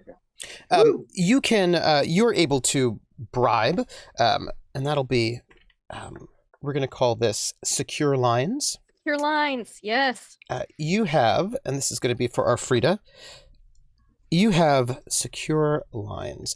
You have you are able to, if you call the operator and give her the signal, the woman that you're paying, you can make sure that she can make sure that you can have a phone call that is not overheard by sensors. Yep, because in 3 days, New Year's Eve, she needs to call her uncle and have a nice conversation. So her priority was getting that set up and being like, I need to investigate brothels. Oh, yeah. And Prince, what are you up to for these, say, 3 days? Man, I think, genuinely, he probably would continue meeting up with Lakshmi as well, on top of his clinical duties. It's difficult at this moment to meet up with, it's very, because you can, but movement around the city is very difficult at this point in time because security is everywhere. It is remarkable to see how tense the city is. You can move, but people are wanting to see your ID everywhere. The general's put out a directive that has increased the curfew. It's now. Never mind. I mean, you can still meet people, but now all of a sudden the curfew is at 7, right? After 7 p.m., they don't want people on the streets. I think because of that, though, then because he's trying to lay low, then no, he will abide by that. I think at the most he'll, once in a while give her a call. Yeah, and she would invite you to lunch at least, right? Try to sort of have maybe a lunch, and remind you that she's got an invitation if you want to go to Berlin to meet Chandra Bose. That when is that supposed to happen? She in January. Okay. And he Freedom shows genuine interest. If nothing else, it would be a trip out of this, place, city, especially as out it's of this. so bad. She's like, we should really maybe leave the city a little bit, right? Because it's just so.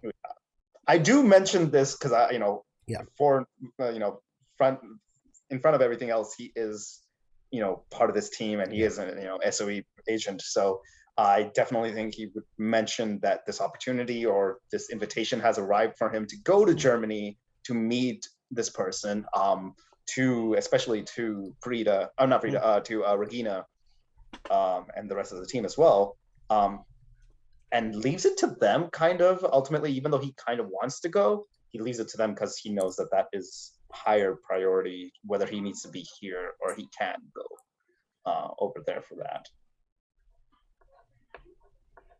So that's pretty much it. And outside of that, I don't think he does anything else unless he probably also frequents the radio station because that's part of his job as well. With your radio station, they call you in quite a lot to sort of do these broadcasts, but the broadcasts are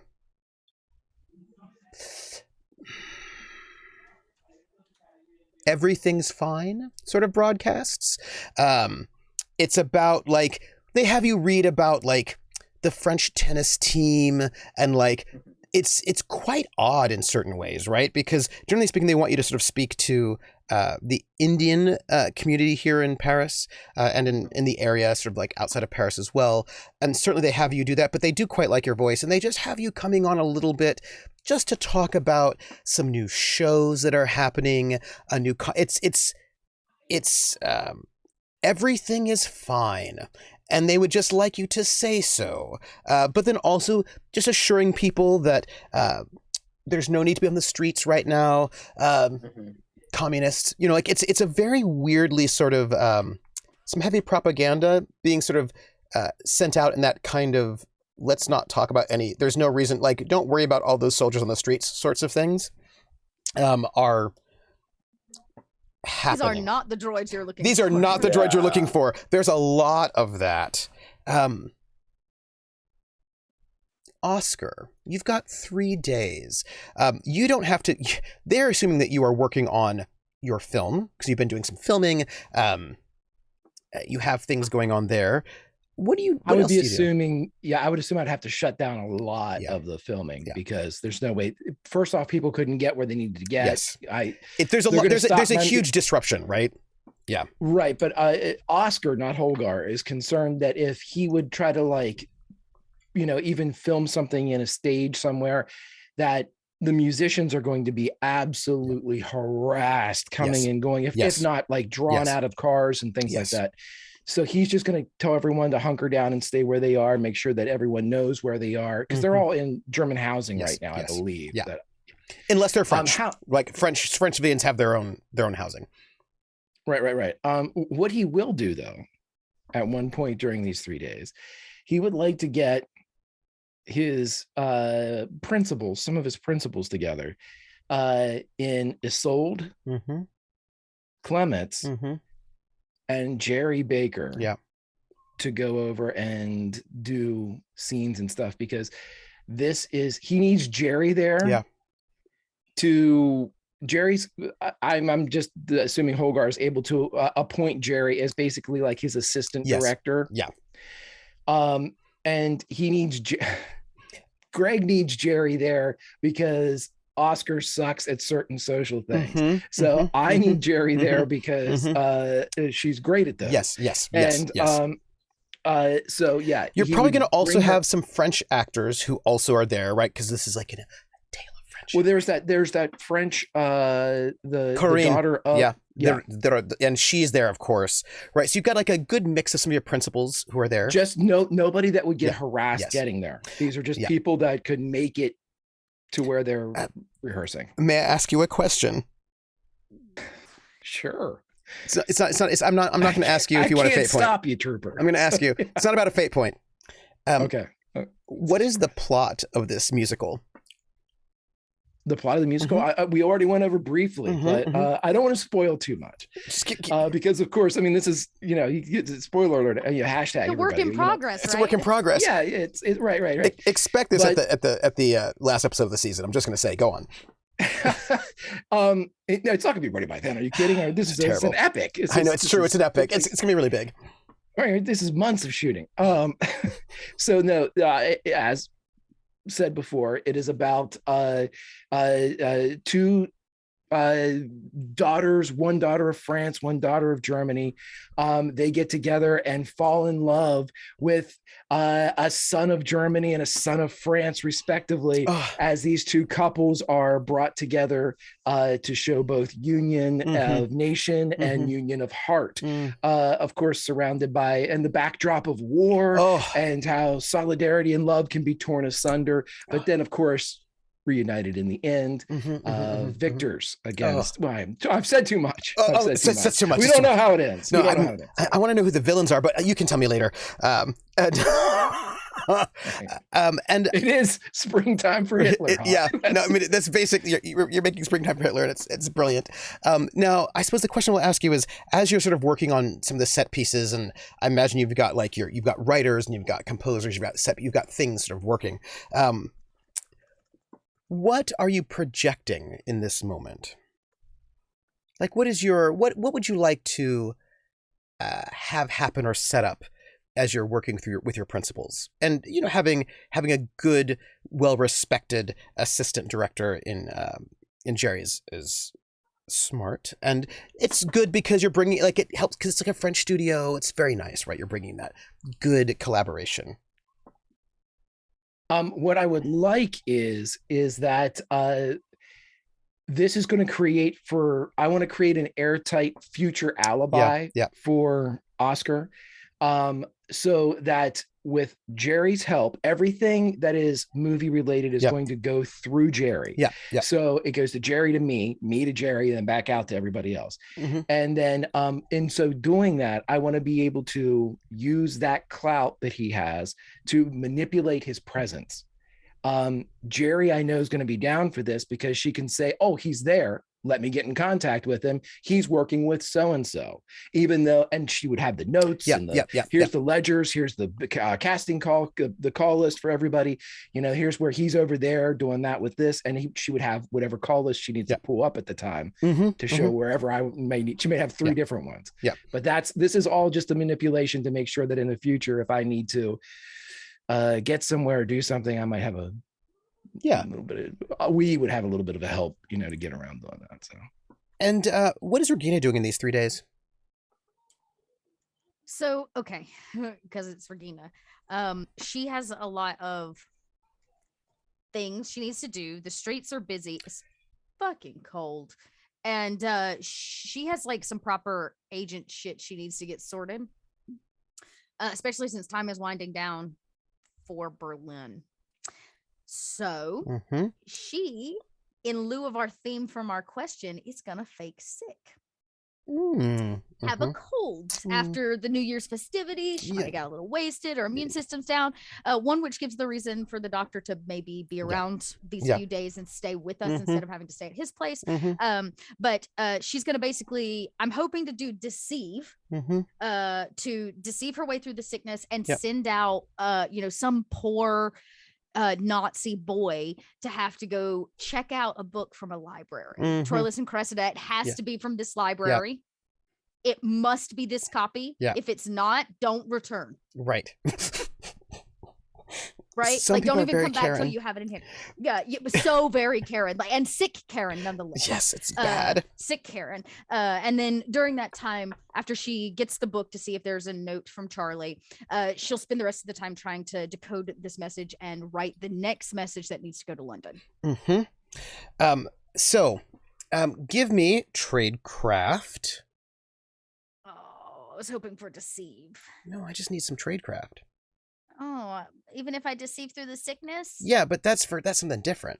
You can deceive through the sickness. That's fine. This is not going to be a good role for me.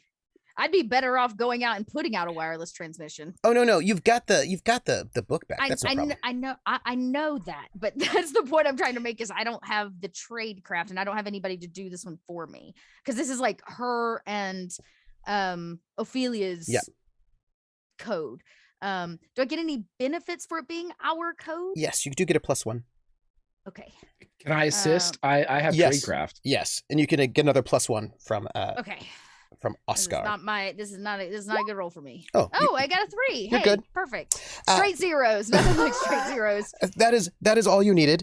You were able to you're able to decode that. And Oscar.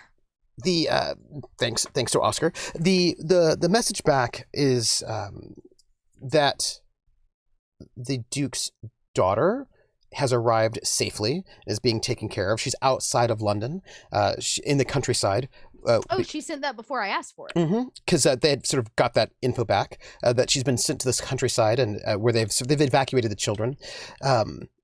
They have also said that Jules is actually doing work in France right now. He's doing courier work. He's sort of taking people back and forth.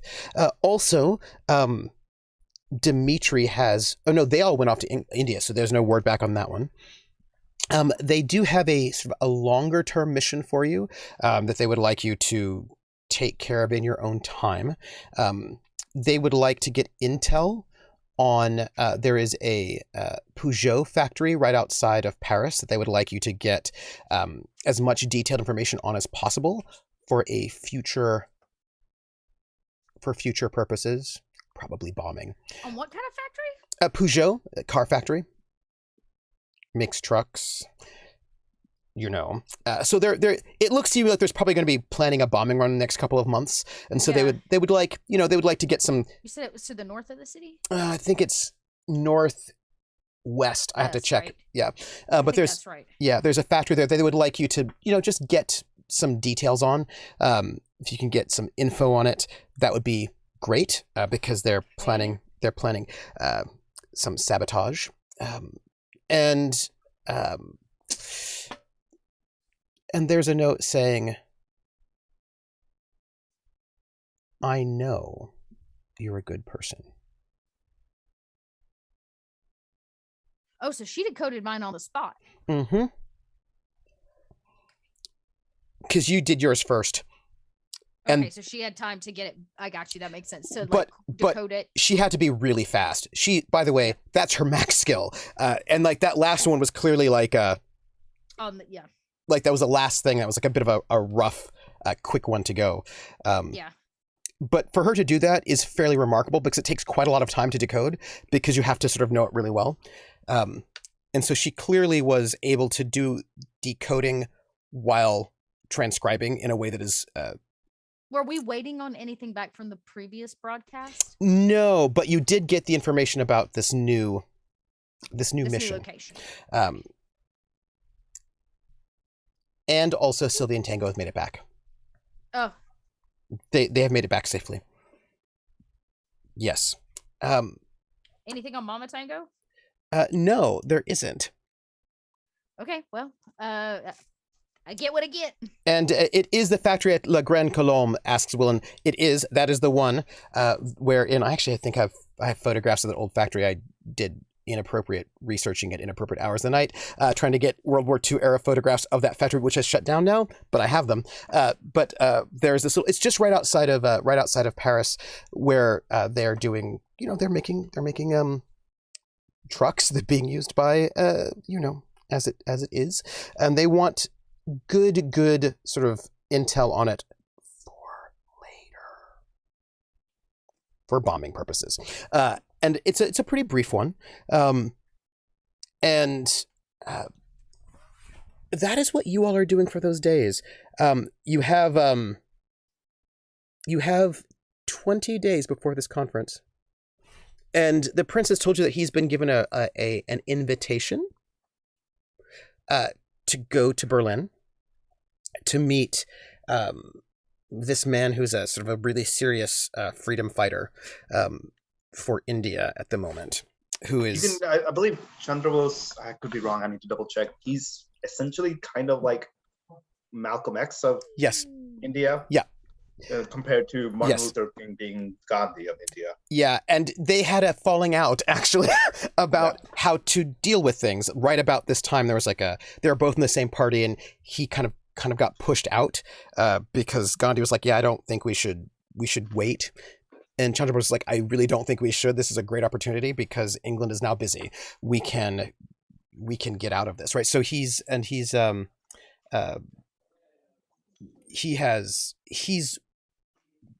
working really hard to get India recognized as an independent country, is what he's working on right now. And basically, he's trying to look for any country that would, and I'm assuming Germany is one of them.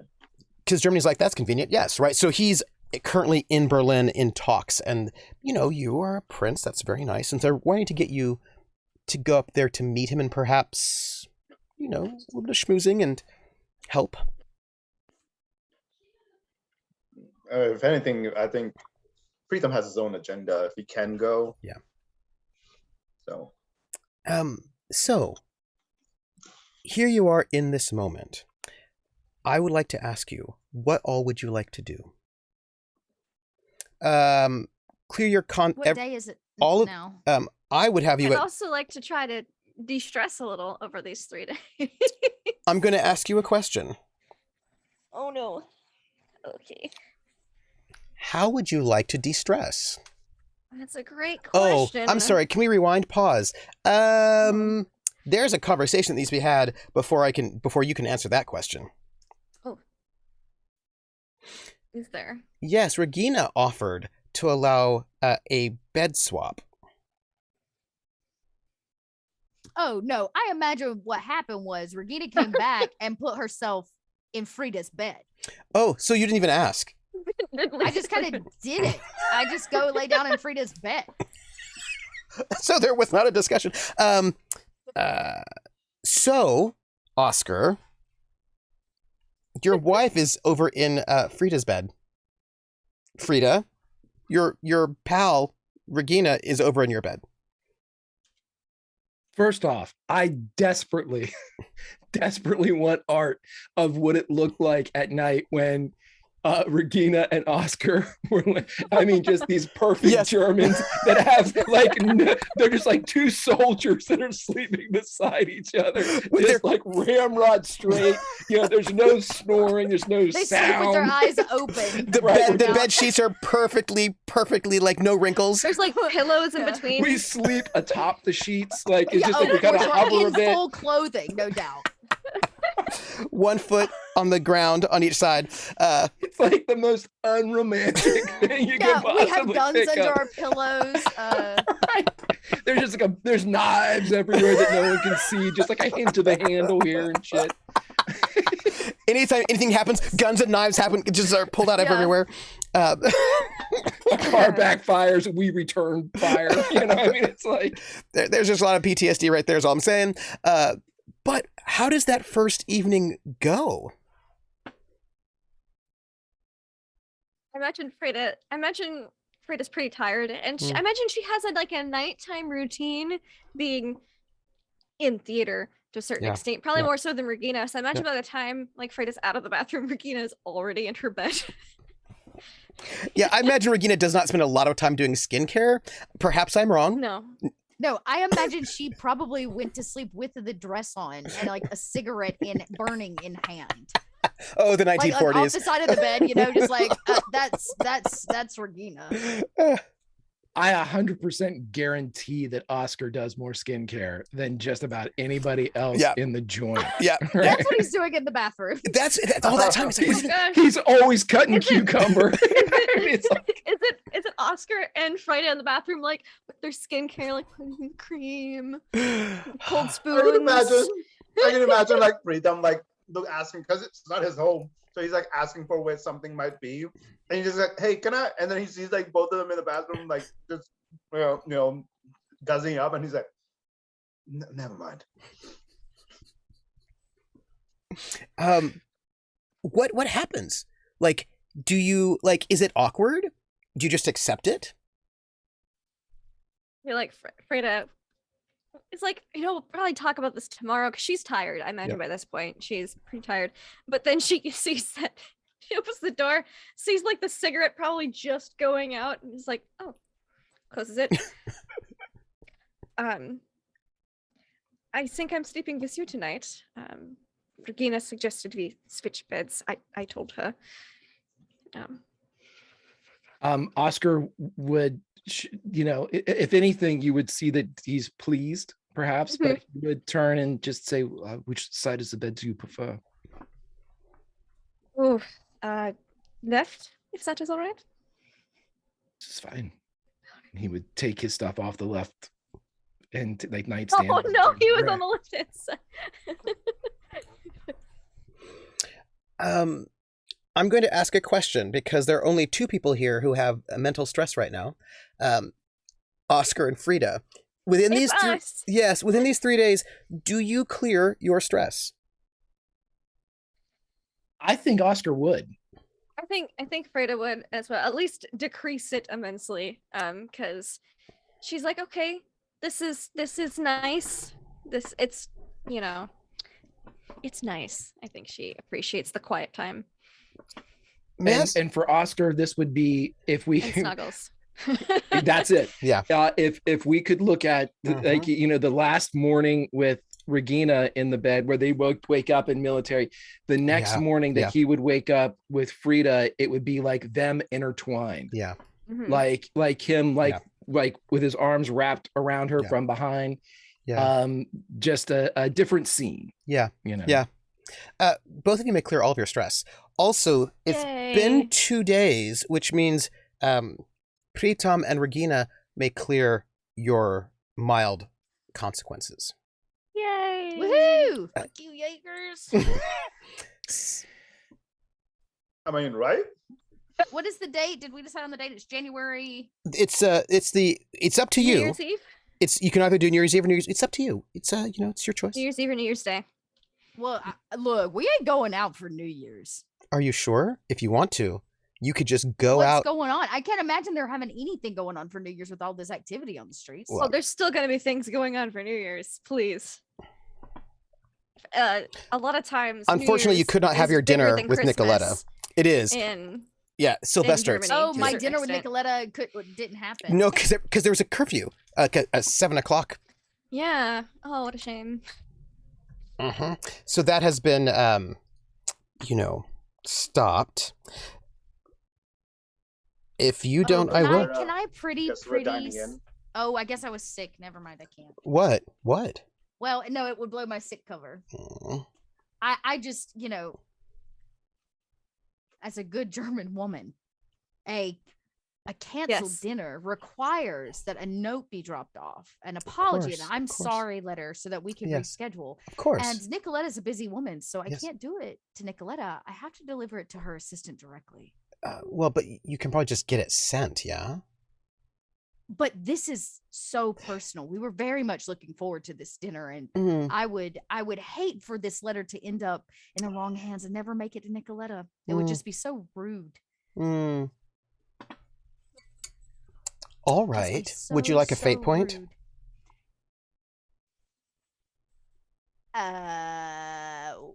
For what? How about a fate point using the aspect? I believe the aspect is, I want to get the phrasing just right, though, because I want to make sure I don't use the wrong one.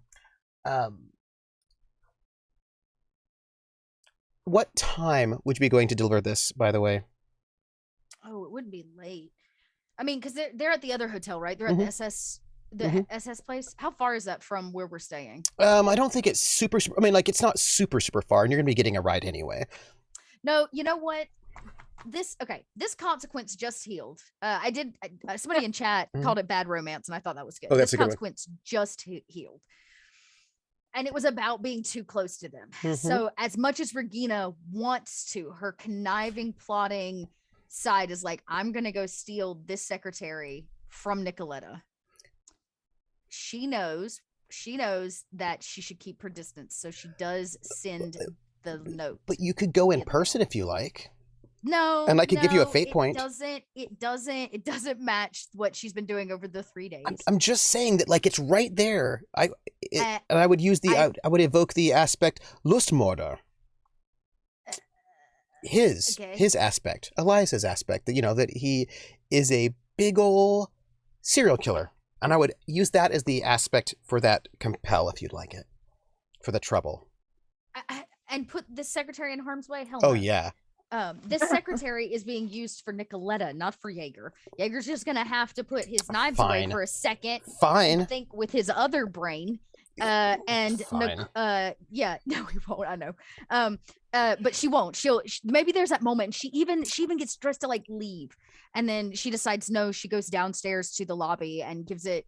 It's like, please deliver this note. To actually, if we're delivering notes, it would be so rude not to have a note for both members of that couple. So she writes a note to Nicoletta. She writes a note to Jaeger. If you would get rid of one of those group fate points, if you don't mind. Oh, yeah. What, to deliver the notes? No, so that she isn't... so that, yes. She doesn't get murdered brutally. Yeah, she puts her hand on the door, and she's like, no, just the words of that priest ring in her ear. Like, remember your husband, right? And your feelings for him. Rekindle that. Yeah, let me rekindle that by moving to the guest bedroom, and I'll and Regina decides no, even as restless as she is, she has to stay in. So she turns on after she drops it off, she turns on the record player, and she probably sits around and drinks. Regina sits in, and Freda's like, I'm sneaking out to do crime stuff. Yeah, Regina will she'll play good housewife, and it drives her nuts, and she's probably drinking too much, but she does it. Frida? Yes. Would you like a fate point? Fate point? Why would I want a fate point, Trooper? Because you said you were leaving the hotel.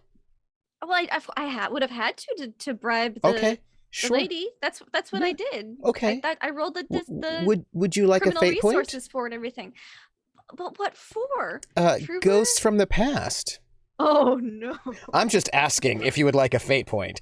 For ghosts from the past. Yes, because you're leaving the hotel. You're going to be outside. I am leaving the hotel. Yeah. Yeah. I'm sneaking out to do crime stuff. I kind of wanted to confront my husband first, but maybe it's better if I don't. You know what? Sure, I'll take that fate point. Awesome. I cleared my stress.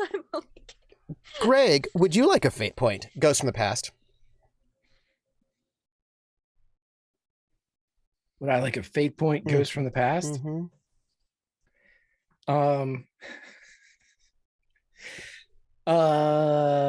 Yeah, sure. Yeah, okay. All right. Let me give you both fate points. No one said yes yet tonight, right? Lindy, I said yes. You get now. one.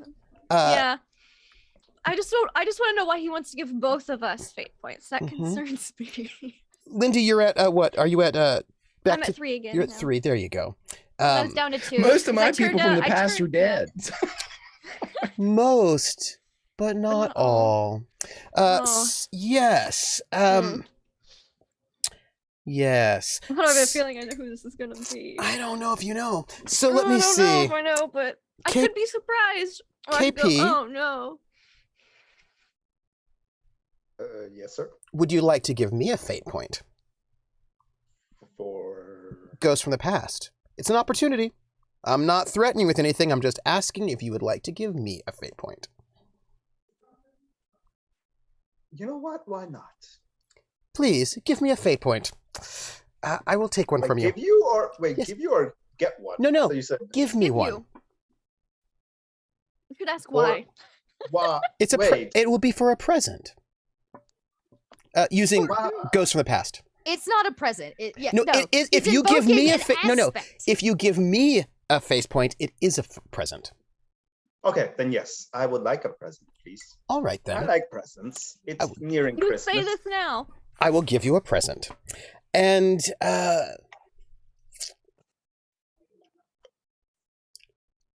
Dot, do I have a present for you as we end this moment? Let me see. Wait. No, we just did this. Fine. All right, no present for you. I've killed all the people from my past. That's not true. Okay. They're all dead. Let me ask this question. Greg, it's one of those moments when you are meeting with the principals, right? You're on set. Sure. Jerry, Isolde, Corinne Lucher, Clemens Brown, very handsome.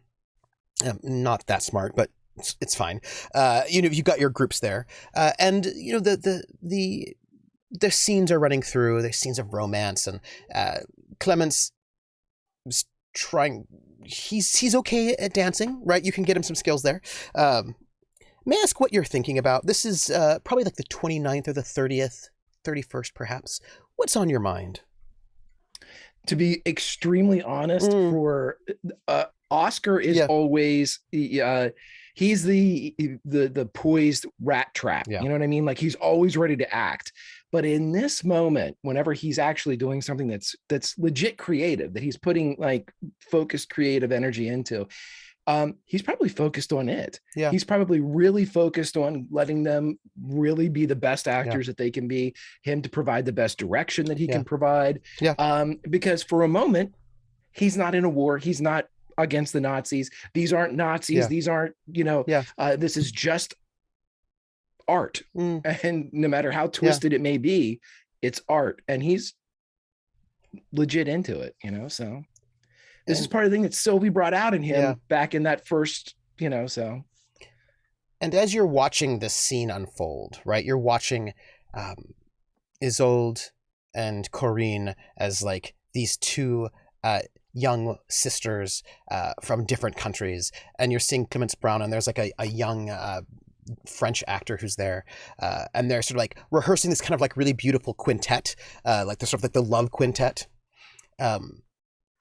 Jerry is sort of sitting by your side, and she's watching this, and the young Frenchman is trying to teach Clemens like some of the steps, right, and trying to sort of get him to get the notes right as they're talking amongst themselves. And she turns to you and she says, "Oh, your son has a beautiful voice. I'm surprised you haven't asked me about him." So, Frida, as you are walking out of the hotel with Martin in tow, about to sneak off to go and do some work. Sneaky crime. Because you left the hotel. Sneak. As you're... I did leave the hotel. Sneakily. To do crime. To do crime, yeah. As you are walking out, a man comes up towards you. A bit of a rush. And it's all so fast. But in a flash, this man is coming out of nowhere towards you in a rush. And Martin pulls his pistol because there are assassins after you. There has been a lot of assassination attempts. Many of them were fake, but yes. At all times. And as this man comes forward, Martin pulls up his pistol. It's not a great shot. That reassures me some. Mm-hmm. And you see, as the gun goes off, a man that you know very well. Angelo. His face has a deep cut across it. Ugly, like not like a hot cut, like, ooh, I've got a scar on my face, but a brutal cut. His neck has got scars on it. His lip is scarred. His beautiful face is marred in a way that looks cruel, deliberate, and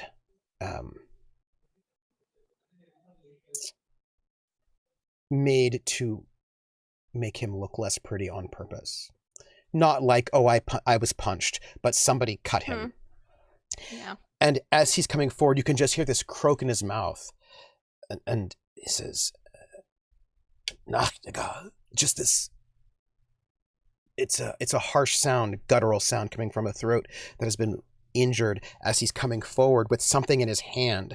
And it's what is this thing? And Clements and Martin just turns this gun and he shoots, and you can see that it is this box tumbles into the snow and chocolates fall out onto the snow.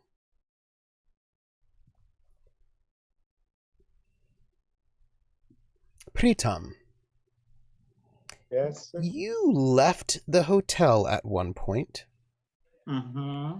and I believe you went to your clinic at some point, yes? Yes. When you are at your clinic dealing with any number of people, Uh-huh.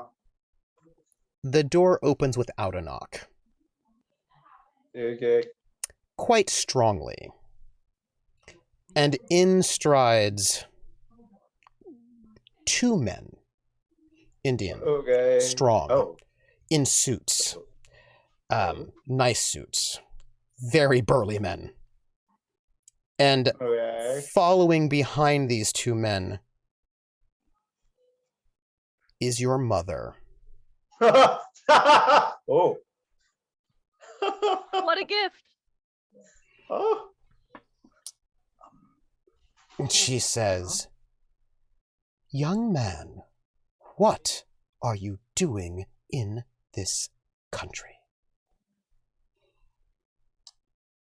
And Regina, you paid off. You get no trouble, I suppose.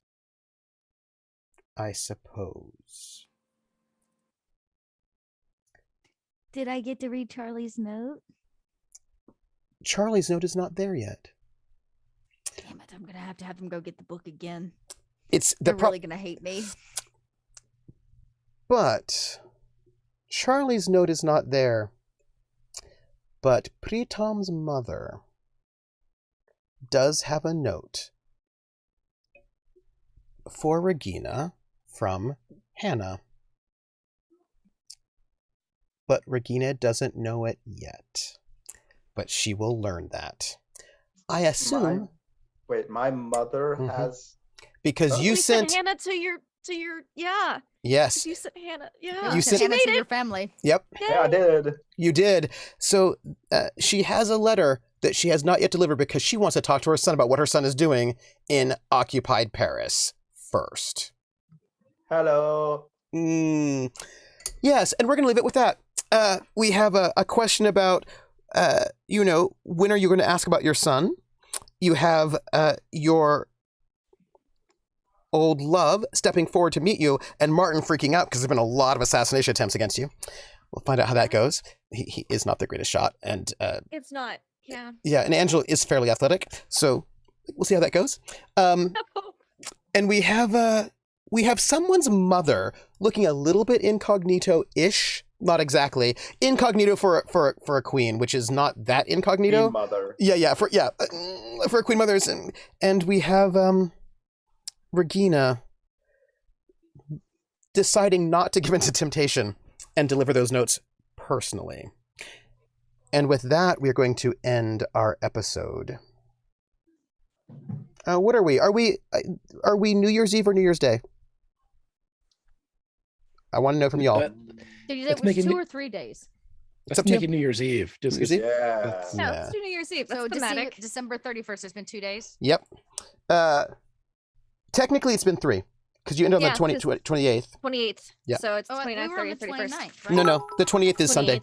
28th. Yeah, we were on December. I have it written down December 29th evening. 28th, Sunday evening. Yeah, I had that last week. Yeah. I was like, but Trooper, I thought I was the No, 29th. it's the And 28th. he said I was wrong. It's the 28th. Oh, then okay. You're the 28th because that's the Sunday. My friends, that is the end of the episode. I'm leaving you all with a little bit of emotional fun. Trauma. Well, KP, yours is a gift because she's going to give you resources. You sent a Okay. letter, right? Yes, but she sounds very disappointed. She does sound disappointed, but it is a gift. I'm not going to terrorize you. Ma, She's gonna have a conversation with Mom, I'm you. a spy. I'm a spy. All my friends are doing it. But she is going to leave you a bodyguard when she goes. Somebody fitting your station. However, she does need to talk to you first. That is the cost. And we'll find out how you all react to that one. Let me have you all. Yeah, she's not angry. She's just disappointed. We're Listen. I'm gonna let you know, Trooper. You're gonna have to get inside the mindset of an Indian parent. We have to watch some more films. You need to go into that immigrant parent mindset again, just there's no such thing as just disappointment. It's all anger. The disappointment comes in anger, and then it's basically you need to be a tiger mom. That's what you I'll give you a tiger. I need to get my tiger mom on. I'm ready. You need to get your tiger mom on. So let us have us all give us our outros. Could we have each one of you say who you are, where we can find you next, and then please give some love to a fellow cast member. And I would like to start with KP. KP, who are you? Where can we find you? And please give some love. And what are you looking forward to next episode?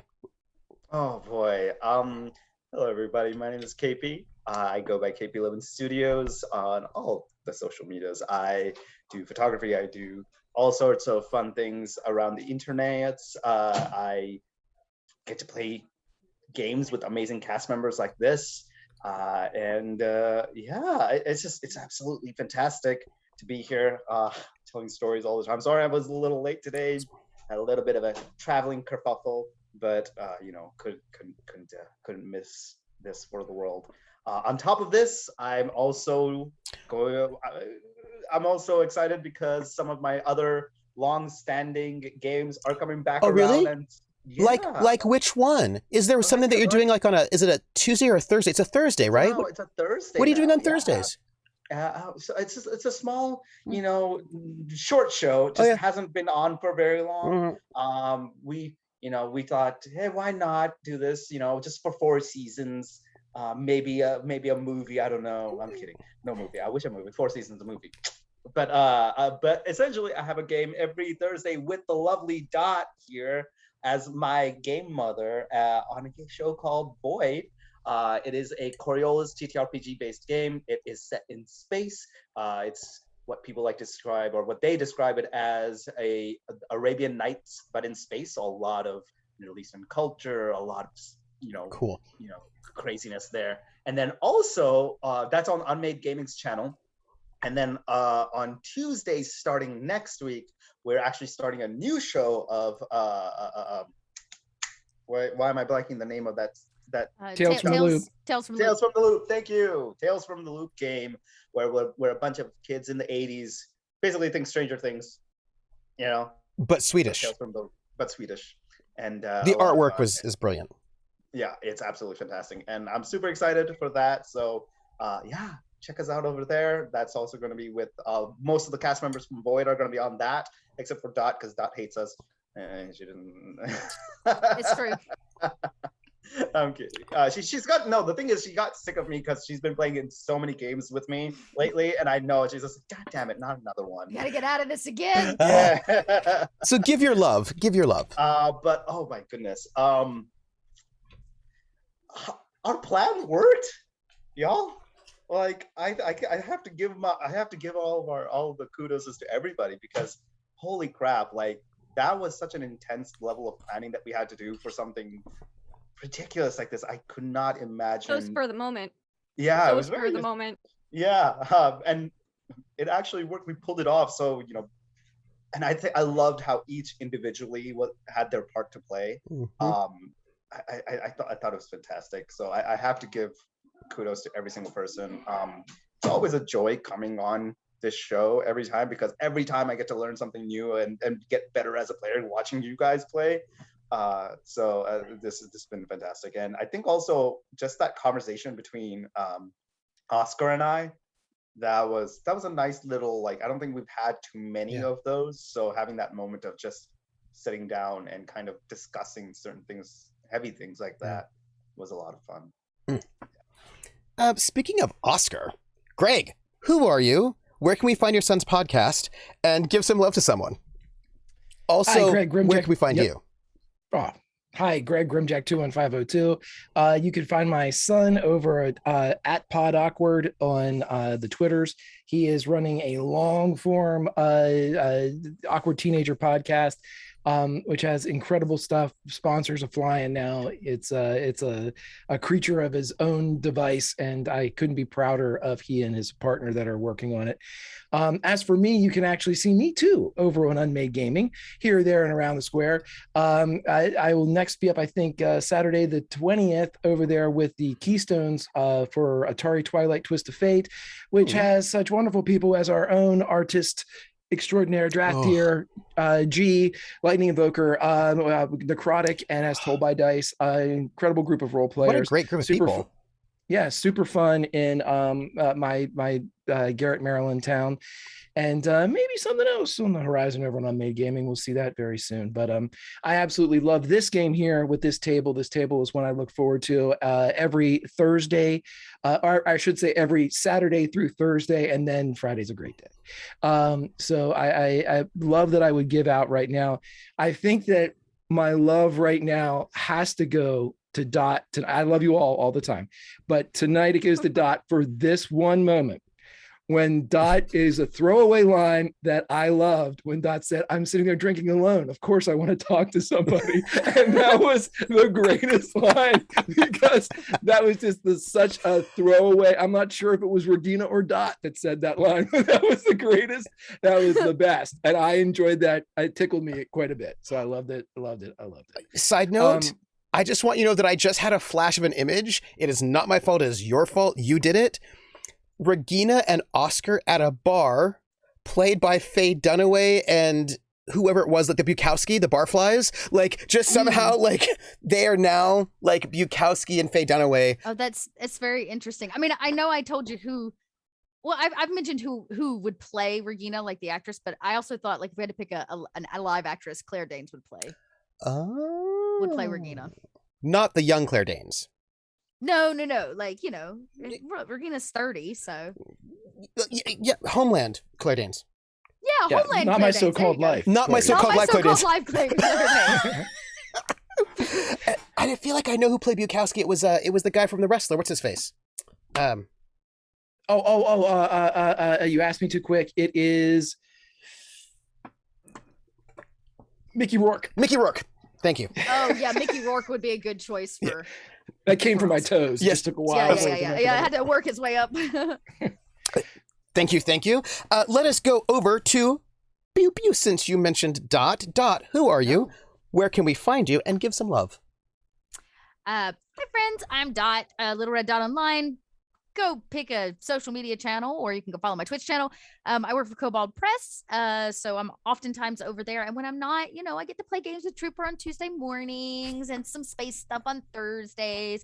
But my pride and joy right now is my podcast, which just launched the first episode of season 3 today, called Stitch of Fate. Go check it out. It's pretty awesome. I believe it's also award-winning. Last year. I don't count anymore. It still counts.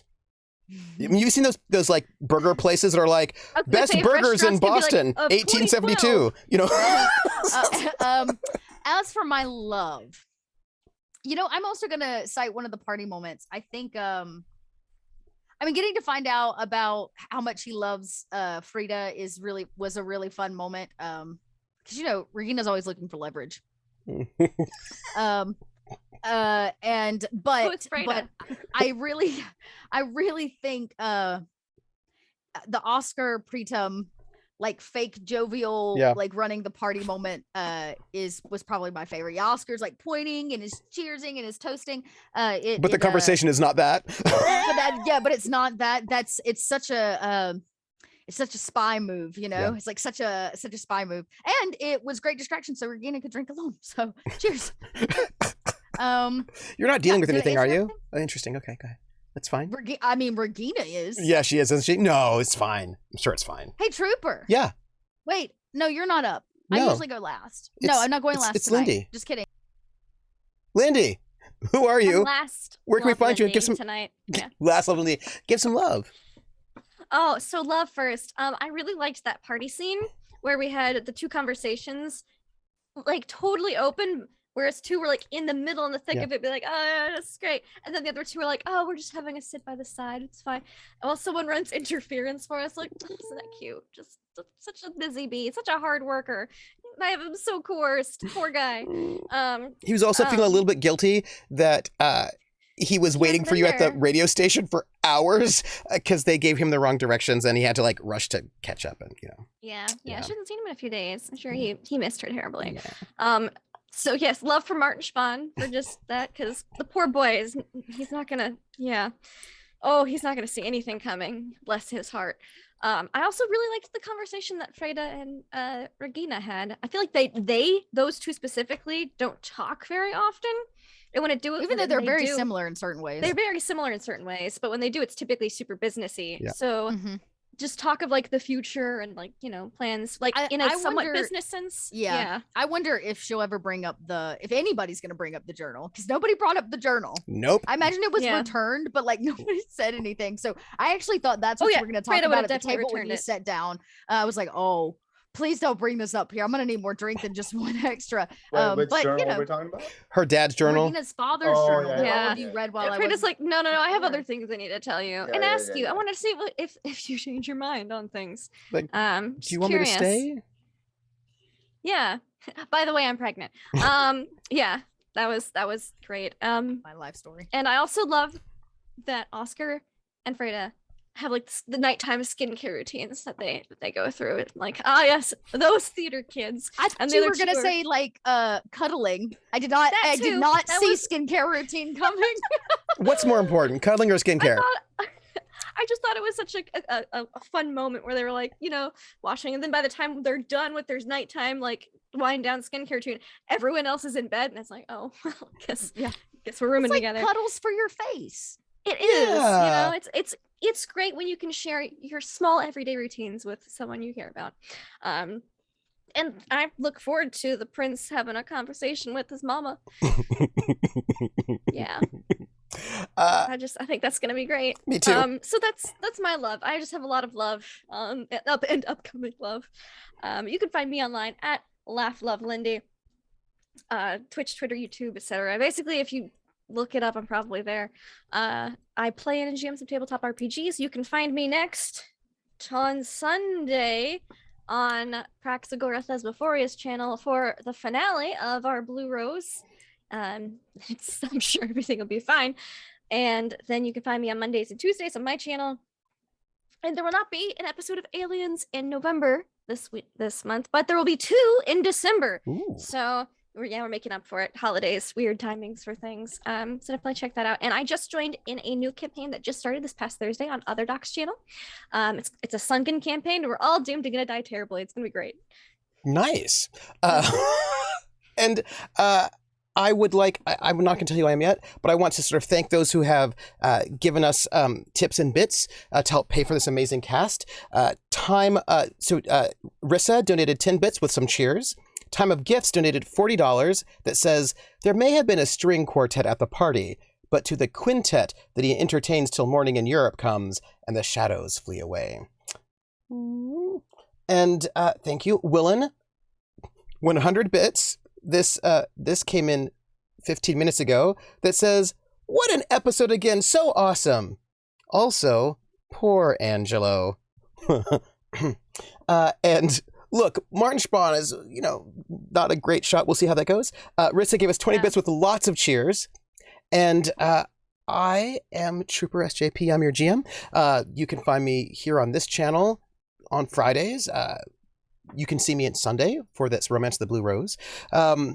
My channel or Dot's channel on Tuesdays at 10 a.m. for Simply Divine. But I figured I would like to ask one last question of our group before everyone goes. Would you all like a present? Will it cost us a fate point? Us a lot of Nope. presents, Trooper. It will not cost you a fate point. Will we be happy with this present?